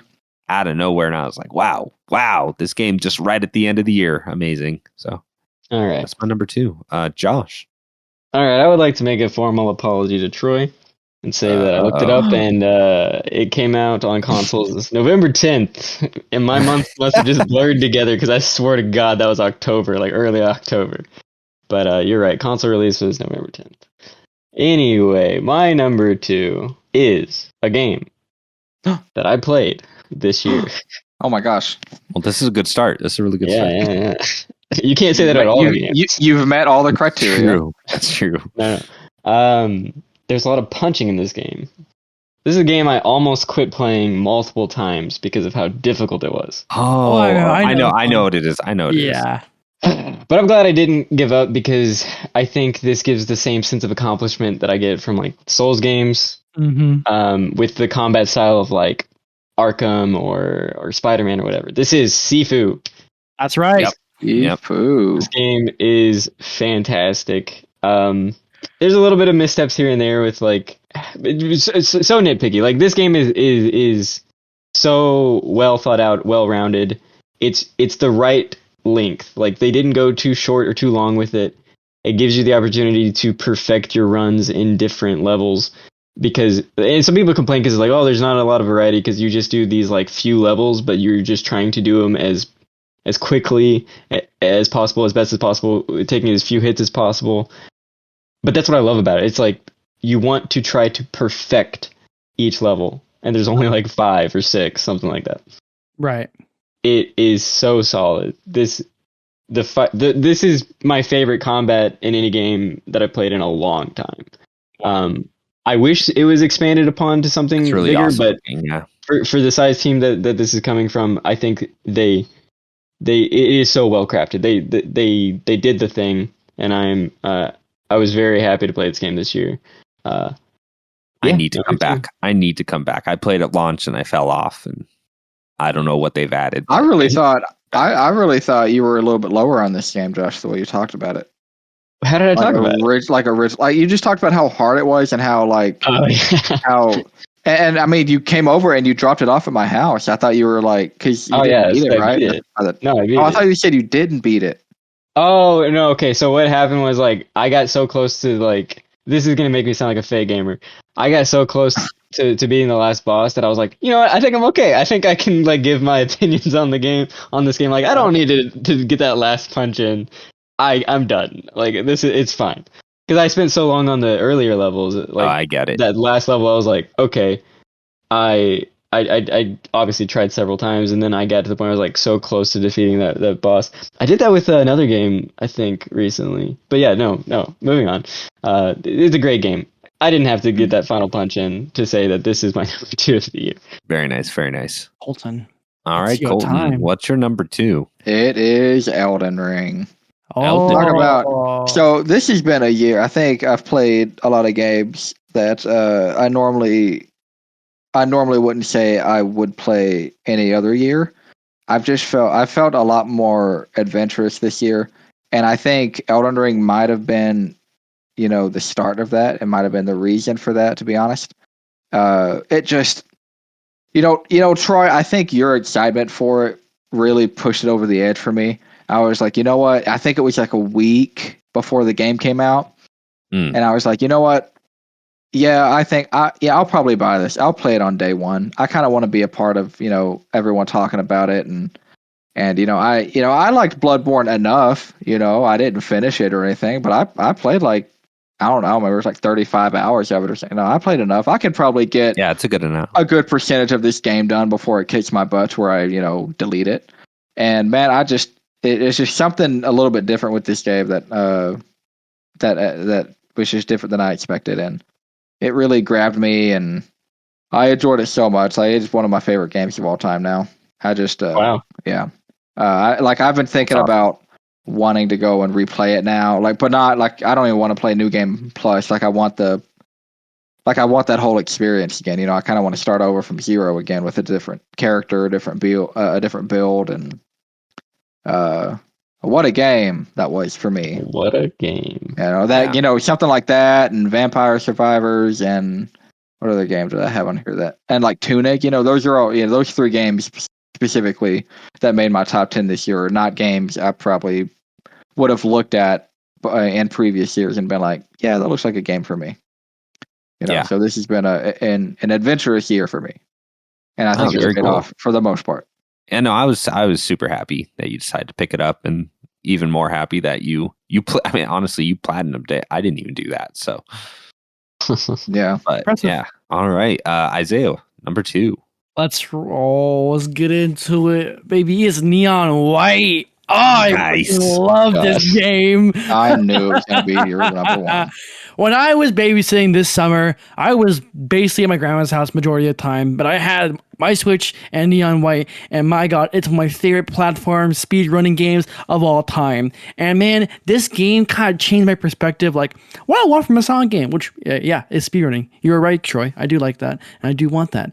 But yeah, Neon White, platform, high speed, like speedrunning game. Your whole point is to chase the best score you can, get to that platinum rank, or if you're real good, beat the developer time and get a red ace. Each world you go into, each new area you go into, there's I'll tell you what, there's 7+ worlds you can go into.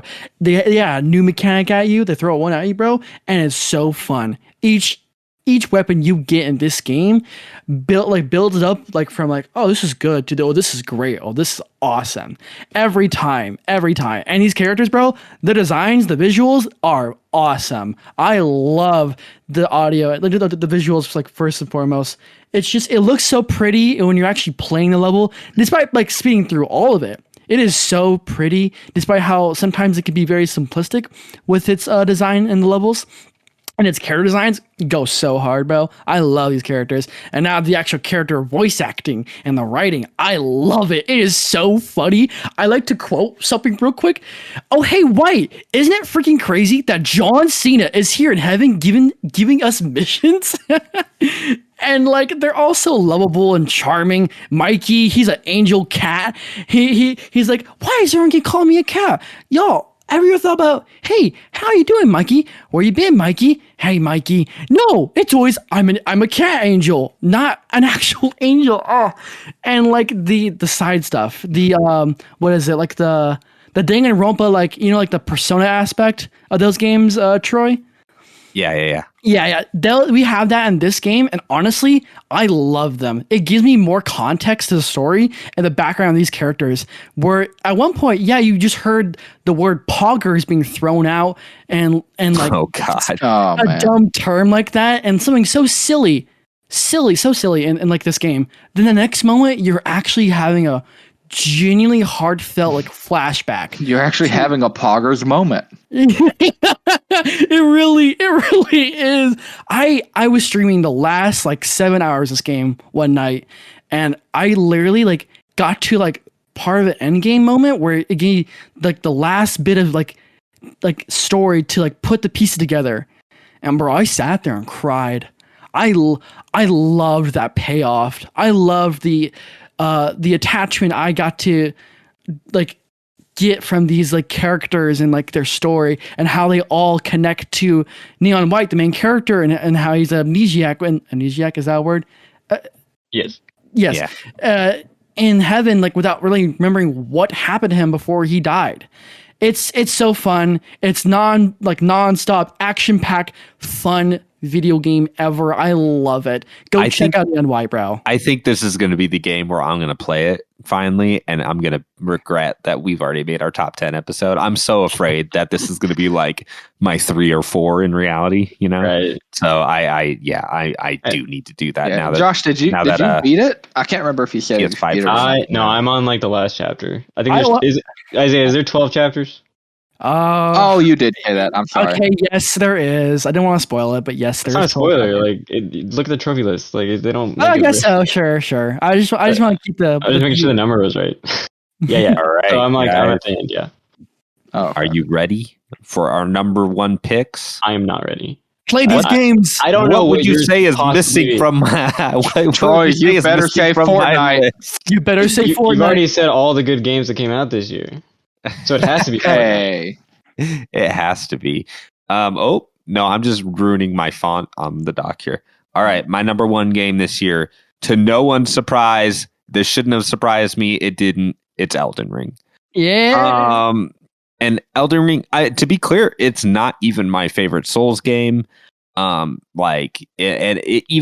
a Souls game that isn't my number one is gonna make my number one the year it comes out. It's just the way it is. Those games just, man, they were made for me. I love them all so much in their own unique ways. And Elden Ring, I just think it really swings. It really takes a swing here. It really does. I know it doesn't always feel like it, Josh, when compared to like the other games. But for me, I don't want to get into it. for me, what Elden Ring it really does. much better than the other games. Am I right? It takes. The thing about Elden Ring, think of it like this. Like, think of God of War 2018 and how they had to build the engine, the assets, the characters, the world. You know what I mean? All that stuff. And, people start complaining, well, the enemy variety isn't like super large, Well, it's probably because, we had so much more to do. And I feel like From Software put so much into this game to make it as vast and as like varied as it is that, yes, the caves are kind of samey, but man, just think about what the sequel's going to be now that they have all the tech. They built an open world game.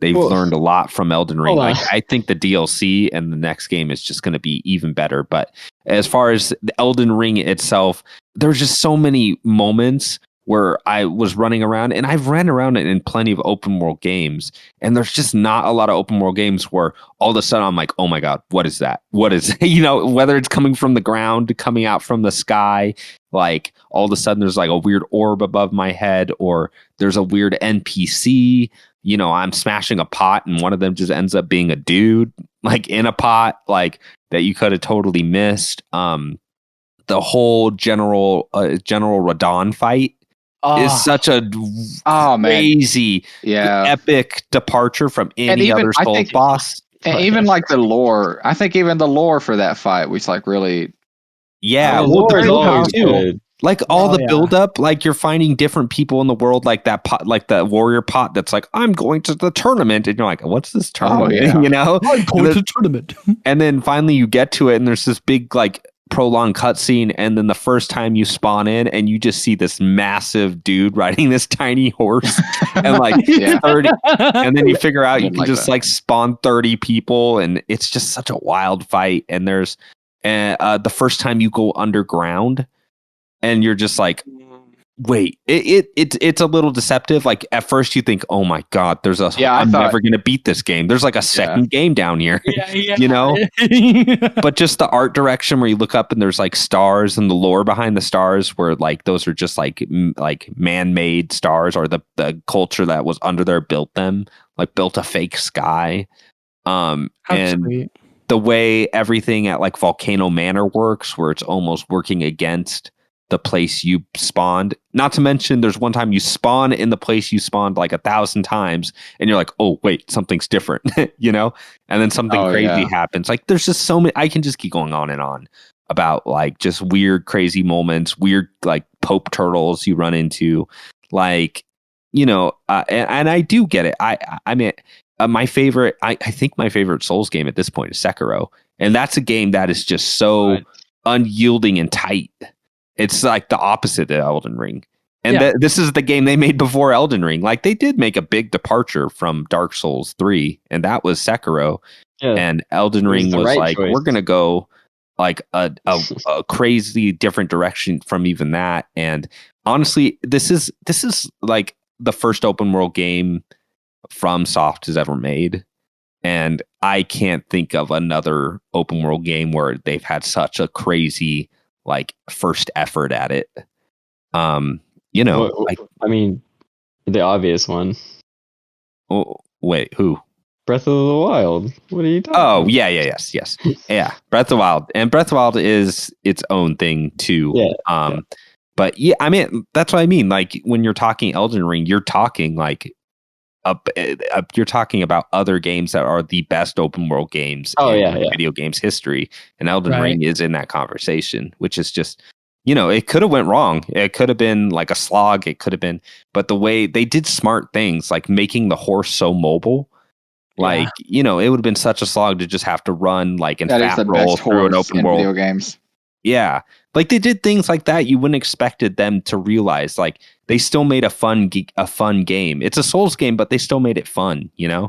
Like they didn't just be like, no, this is a hardcore game. They like, made a Souls game for me, and I'm grateful. If your horse falls 5 feet, then you just die. They're like, nah, just like it has a double jump, and it's just like things you wouldn't expect in a Souls game. That's a game that's been like really rigid, and the more you think about it, the more you realize how some design decisions are very different from their previous games, especially coming from like Sekiro, but even like Dark Souls 3, that was pretty unyielding and like fall damage and all that sort of thing. So yeah, I just can't, I mean, honestly, I can't wait for the DLC to see what they cooked up. This is after they've made that entire game, and it's just a game, man. I can't think of another game where I went somewhere and been like, oh, this is as big as this world gets, because this game is massive, and just like getting teleported like across the map, and you're like, oh my god, like I'm how not big supposed is to this be map? And it happens like 5 times, dude. Yeah. And so yeah, with this game, Vampire Survivors, the 2 games this year were like, I had sessions where like I just want to play for 30 minutes, and then 2 hours later, and I had to go to work in like in 3 to 4 hours. It's just a game that held me to the very end. It was everything I wanted from like an open world like Souls game, and not to say it's perfect. It's not even my favorite Souls game. Like I can see some copy and paste like enemies around the field that aren't like that engaging to fight, and the caves are all kind of samey, and I just think that's something that, okay, I get it. They had to fill this world up with something. They made a huge freaking world, really diverse. They had to fill it with something. And a lot of the stuff they filled into are really cool, like really weird villages where like there's just a bunch of people like zombie dancing, like you run into really cool stuff like that all over the place. But I if they can get their technology base in order, and they can just take more time to make more unique stuff throughout the map, more unique caves, more like that are feel a little less copy and paste, like, man, they could make this already awesome game like one of the, like make it into like the best game of all time. Elden Ring 2 is going to be so freaking massive. Like I can't even think about it just yet. But yeah, Elden Ring, awesome. Like what was I expecting? It's like one of the best developers ever. Like at this point, From Software, it could just be called like the best developer ever. They just like have not missed. Just wait for that Armored Core game.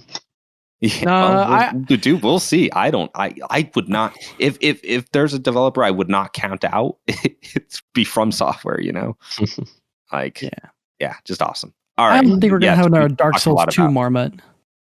We talked about Elden Ring enough. Well, yeah, I mean, even Dark Souls 2, like, it's not a game I'd want to play again. Oh, I love that game. So. Yeah, that game's cool too. So, all right, yes, Elden Ring number 1 to the surprise of no one. I'm just so glad that it wasn't just hype. And the biggest thing that surprised me with Elden Ring is how big it got in the mainstream. Like, I'm not even talking about mainstream gamers. I just mean the straight up mainstream. Like, who would have thought like Elden Souls Ring game would be like as big as like it feels like a Marvel movie? You know what I mean? Yeah. Like I would have never have guessed that. Like between every release, even games like Bloodborne, I'm like, okay, this is a really beloved game in the gaming community. There's always that thing with Elden Ring. It's like for the people that know, they know, and they know. You know what I mean? Right. And they get their friends in by tricking them, being like, "Oh, I'll help you. You'll get it." But it just to see it become like the biggest thing in like the literal world for like a month, and it just sell and keep relevant past that. It's really cool to see. It's just really cool to see. So yeah, Elden Ring number 1 for me. Oh, and a lot of other people. Oh my god! Yeah. Sorry, Josh. Number 1, go. My tongue hurts from how strongly I had to hold it down while you were talking.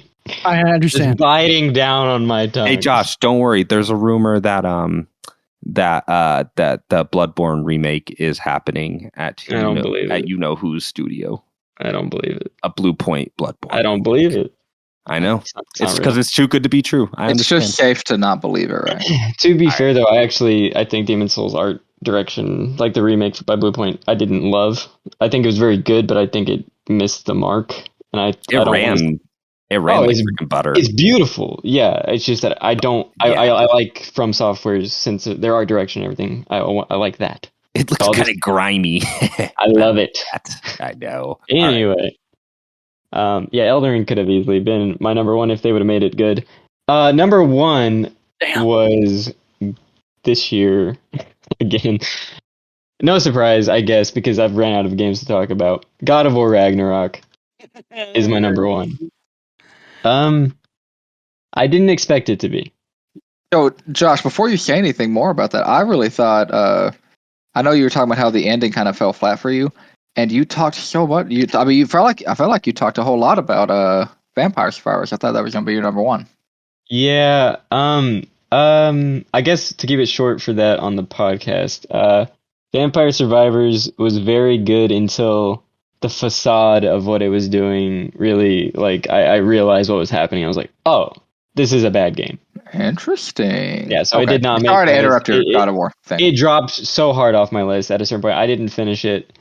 I was just really upset at a certain point, and it was shortly after we talked the last time about it. But yeah, you're right. It did seem like Vampire Survivors was going to be a lot higher. It could have easily been in my top 3, but no, it's not. That's actually the most drastic thing I was talking about when we started. Oh, that's what you meant. Okay. Yeah. All right. Yeah. God of War Ragnarok.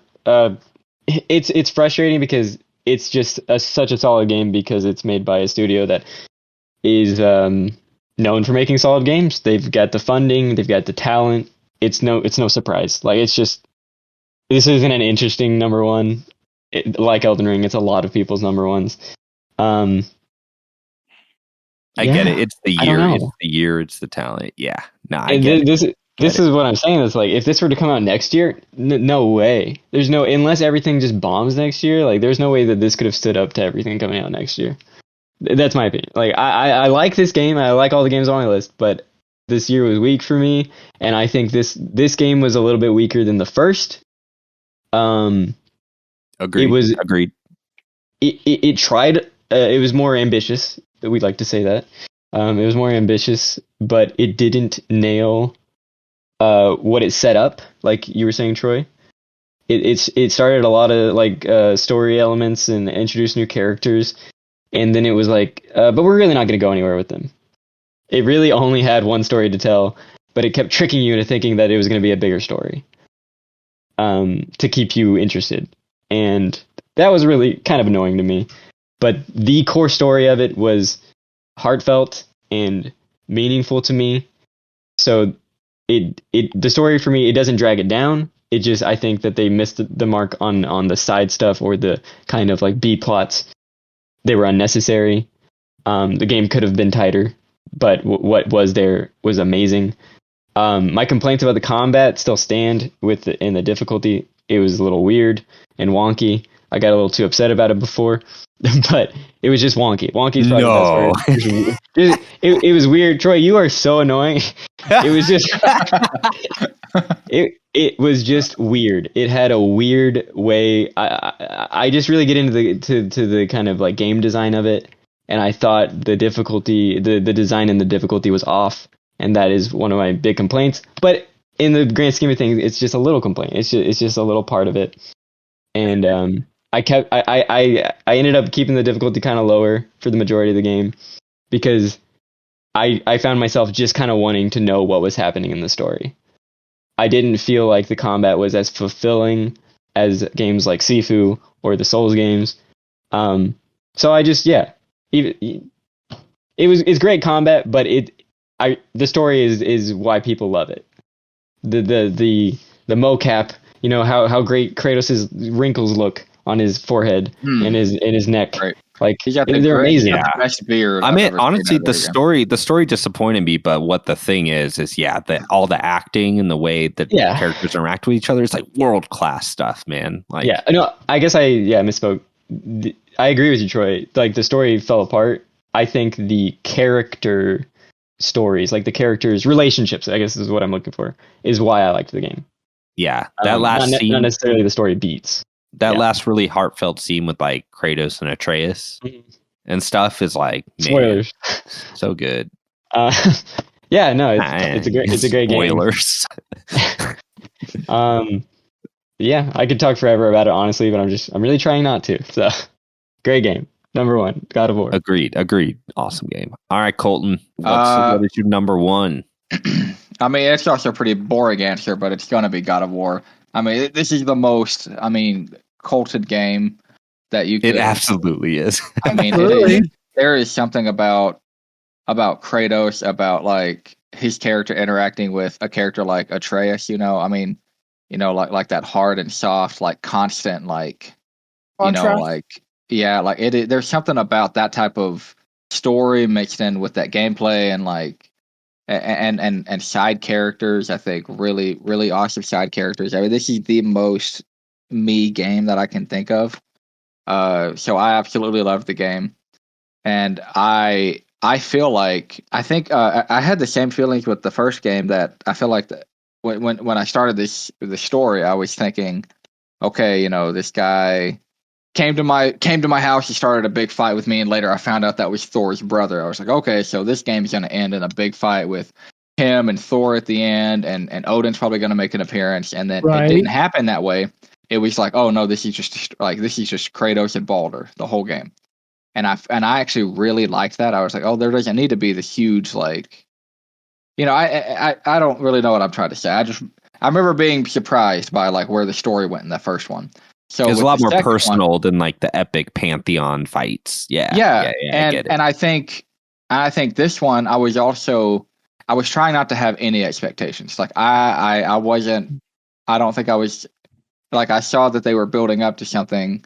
And I totally understand people being disappointed by it, but I also felt like I feel like it doesn't need to end in some giant like moment between all these characters. I feel like they've built up, and then sometimes I mean I might be looking too much into it, but I'm like, sometimes in life something might be building up, and then it may not happen the way you think it's going to happen. But I think the fact that happens in a video game, like, it's not always going to be like a movie blockbuster where it's like super, like cliche to where like, all right, it's building up to this moment, which means this moment is definitely going to happen. I feel like when it doesn't happen, in games, I always feel like I'm not as critical with story as a lot of other people, because I feel like when something like that doesn't happen, I feel a little bit, I don't know, it feels a little bit more realistic to me, So I actually really liked, the main story. I really liked a lot of the side stories, just because I think we got a lot more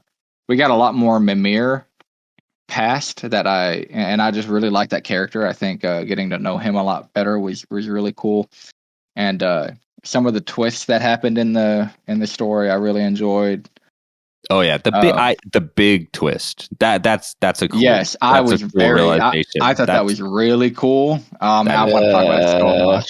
I disagree, but we can talk about it. Didn't like it, I guess. I thought it was really cool, but I don't know if y'all did it. But I'm not going to say anything. But at the end of that first game, there's like a secret ending where like they don't, like, at the end of the first game, they don't tell you to go to your house, right? And most people are like, they never go to their house because they're like, oh, for the whole, I leave my house in the beginning of the game, and you really never go back to it. There's no reason, and then you go go back to the house and a cutscene starts, and you get like a secret ending. And I don't know if y'all did something similar to that in the second game. No. But there's kind of something like that. And then also there's a lot of end game stuff that I'm still kind of like working through. I'm getting on the game like maybe once a week. And working through it. And I think regarding that big twist that we're kind of mentioning, there's like some really cool there's actually some pretty cool like end game stuff regarding that big twist that it's like changing up a lot of like the interactions with throughout the world. Interesting. And so I don't know. I'm really high on the game. So I look forward to it. Yeah, everything you guys are saying is incomprehensible to me, because I have no idea what this means. Yep. I'm excited. But Colton, do you have any last words you want to say before? I mean, I just got done talking, so I think I'm good. All right. All right, Izayah. Lay it on us. Guess what? Your number 4, like boring person again for number 1 pick. It is Elden Ring, which I Whoa. That's surprising. That's surprising. It has to do with the experience. User experience was very, very, very with this game with a lot of players that I was talking to, especially my buddy Devin. He was not super high in this game as I was. I was immediately attracted to this game for how much it does not hold your hand. What makes me love Metroidvanias is how it doesn't hold your hand. You go out and explore and get lost and fall in love with that aspect. And Elden Ring does the same thing for me. Go out, explore, do what you will, and you might get stronger from it. You might learn something from it. And with Souls-like games, they try to bend you into like the habit of you're gonna go by my rules and you're gonna like it, and you end up liking it. But no, Elden Ring is a different experience where you do your own thing. You progress how you think you want to progress this game, and it will bend to you. You become the god, and it is satisfying. There has never been a game like Souls games that makes victory feel all the more worth it. And this man, was it Miyazaki, the director? Man is still putting in enemies from Dark Souls 1 and Elden Ring that are still cheap, annoying, and just infuriating. Even with some of these other choices in this game, even when all that happens, even when I'm screaming at my television saying, "Bro, come on!" Like, no. Even after all that, I am like, you know what? That was actually a lot more fun. I want to do it again. And I did this final boss twice. I stayed up last night. As of 2 hours, like an hour before we started. I want everyone to know that he was beating the game an hour before we started recording. Yeah, it was that big of a deal. Last night, 2 hours. He literally waited to the last second all year to beat the game for this podcast. 2 hours, I was spinning on Redigon, that final boss, and I just kept banging my head on it. Then I got to the second phase. I kept banging my head on it.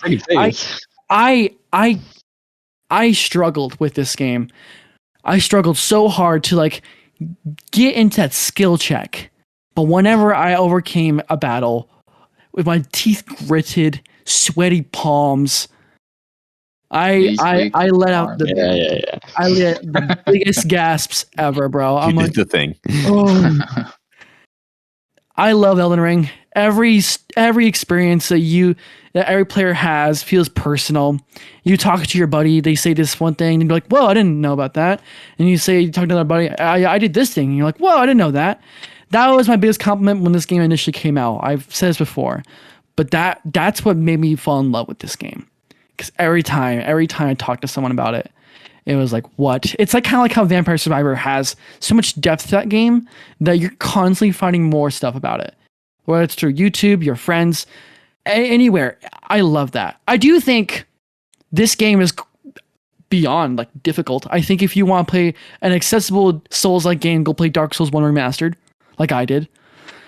But despite it all, my experience felt very personal, and I felt very rewarded after playing it. I got the normal ending and the Ronnie ending.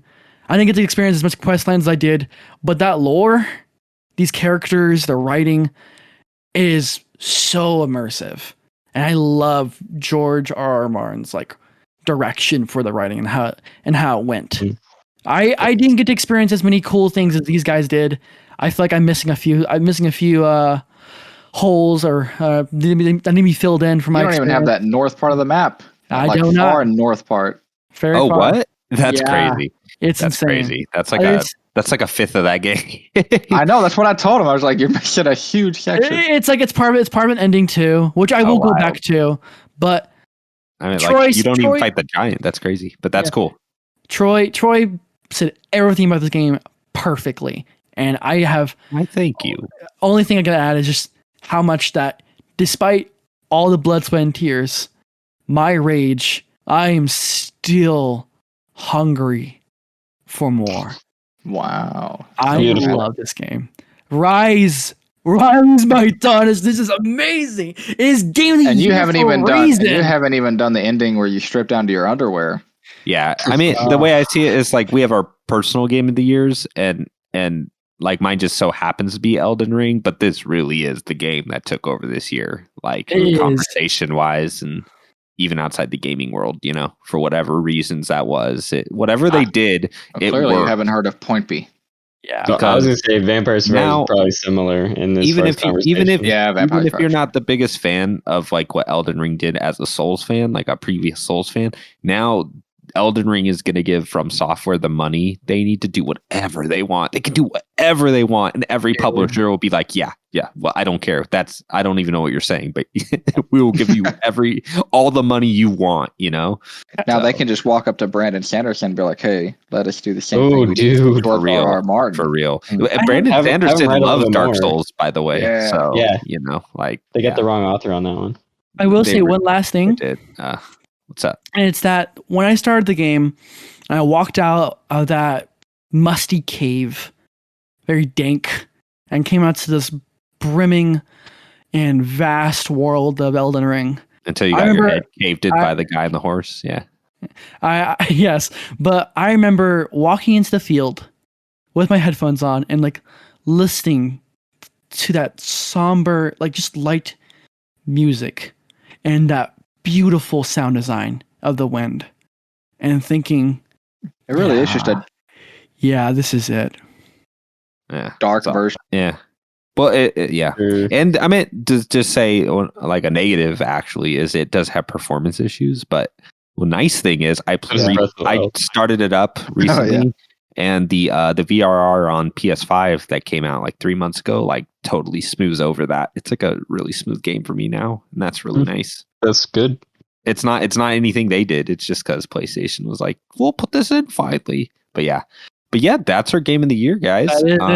That's a really cool. That's a much more diverse list in the placements. Even though it's like two and two for our number ones, I think everything above that was pretty surprising. Actually, it's very close for me. Josh, a lot of your lists surprised me for sure. Thank you. It's awesome. Yeah, Mister, I'm gonna play like one game a day for the past like month or something. Dude, yeah, like half these games, I was like, you played that? You played that? I've been on a tear, dude. Like, yeah, get it done. Crazy. Has it changed your opinion on Game Pass at all? Because you have a lot of Game Pass games on. It's awesome, dude. What was my opinion on Game Pass? I thought that you didn't think it was good.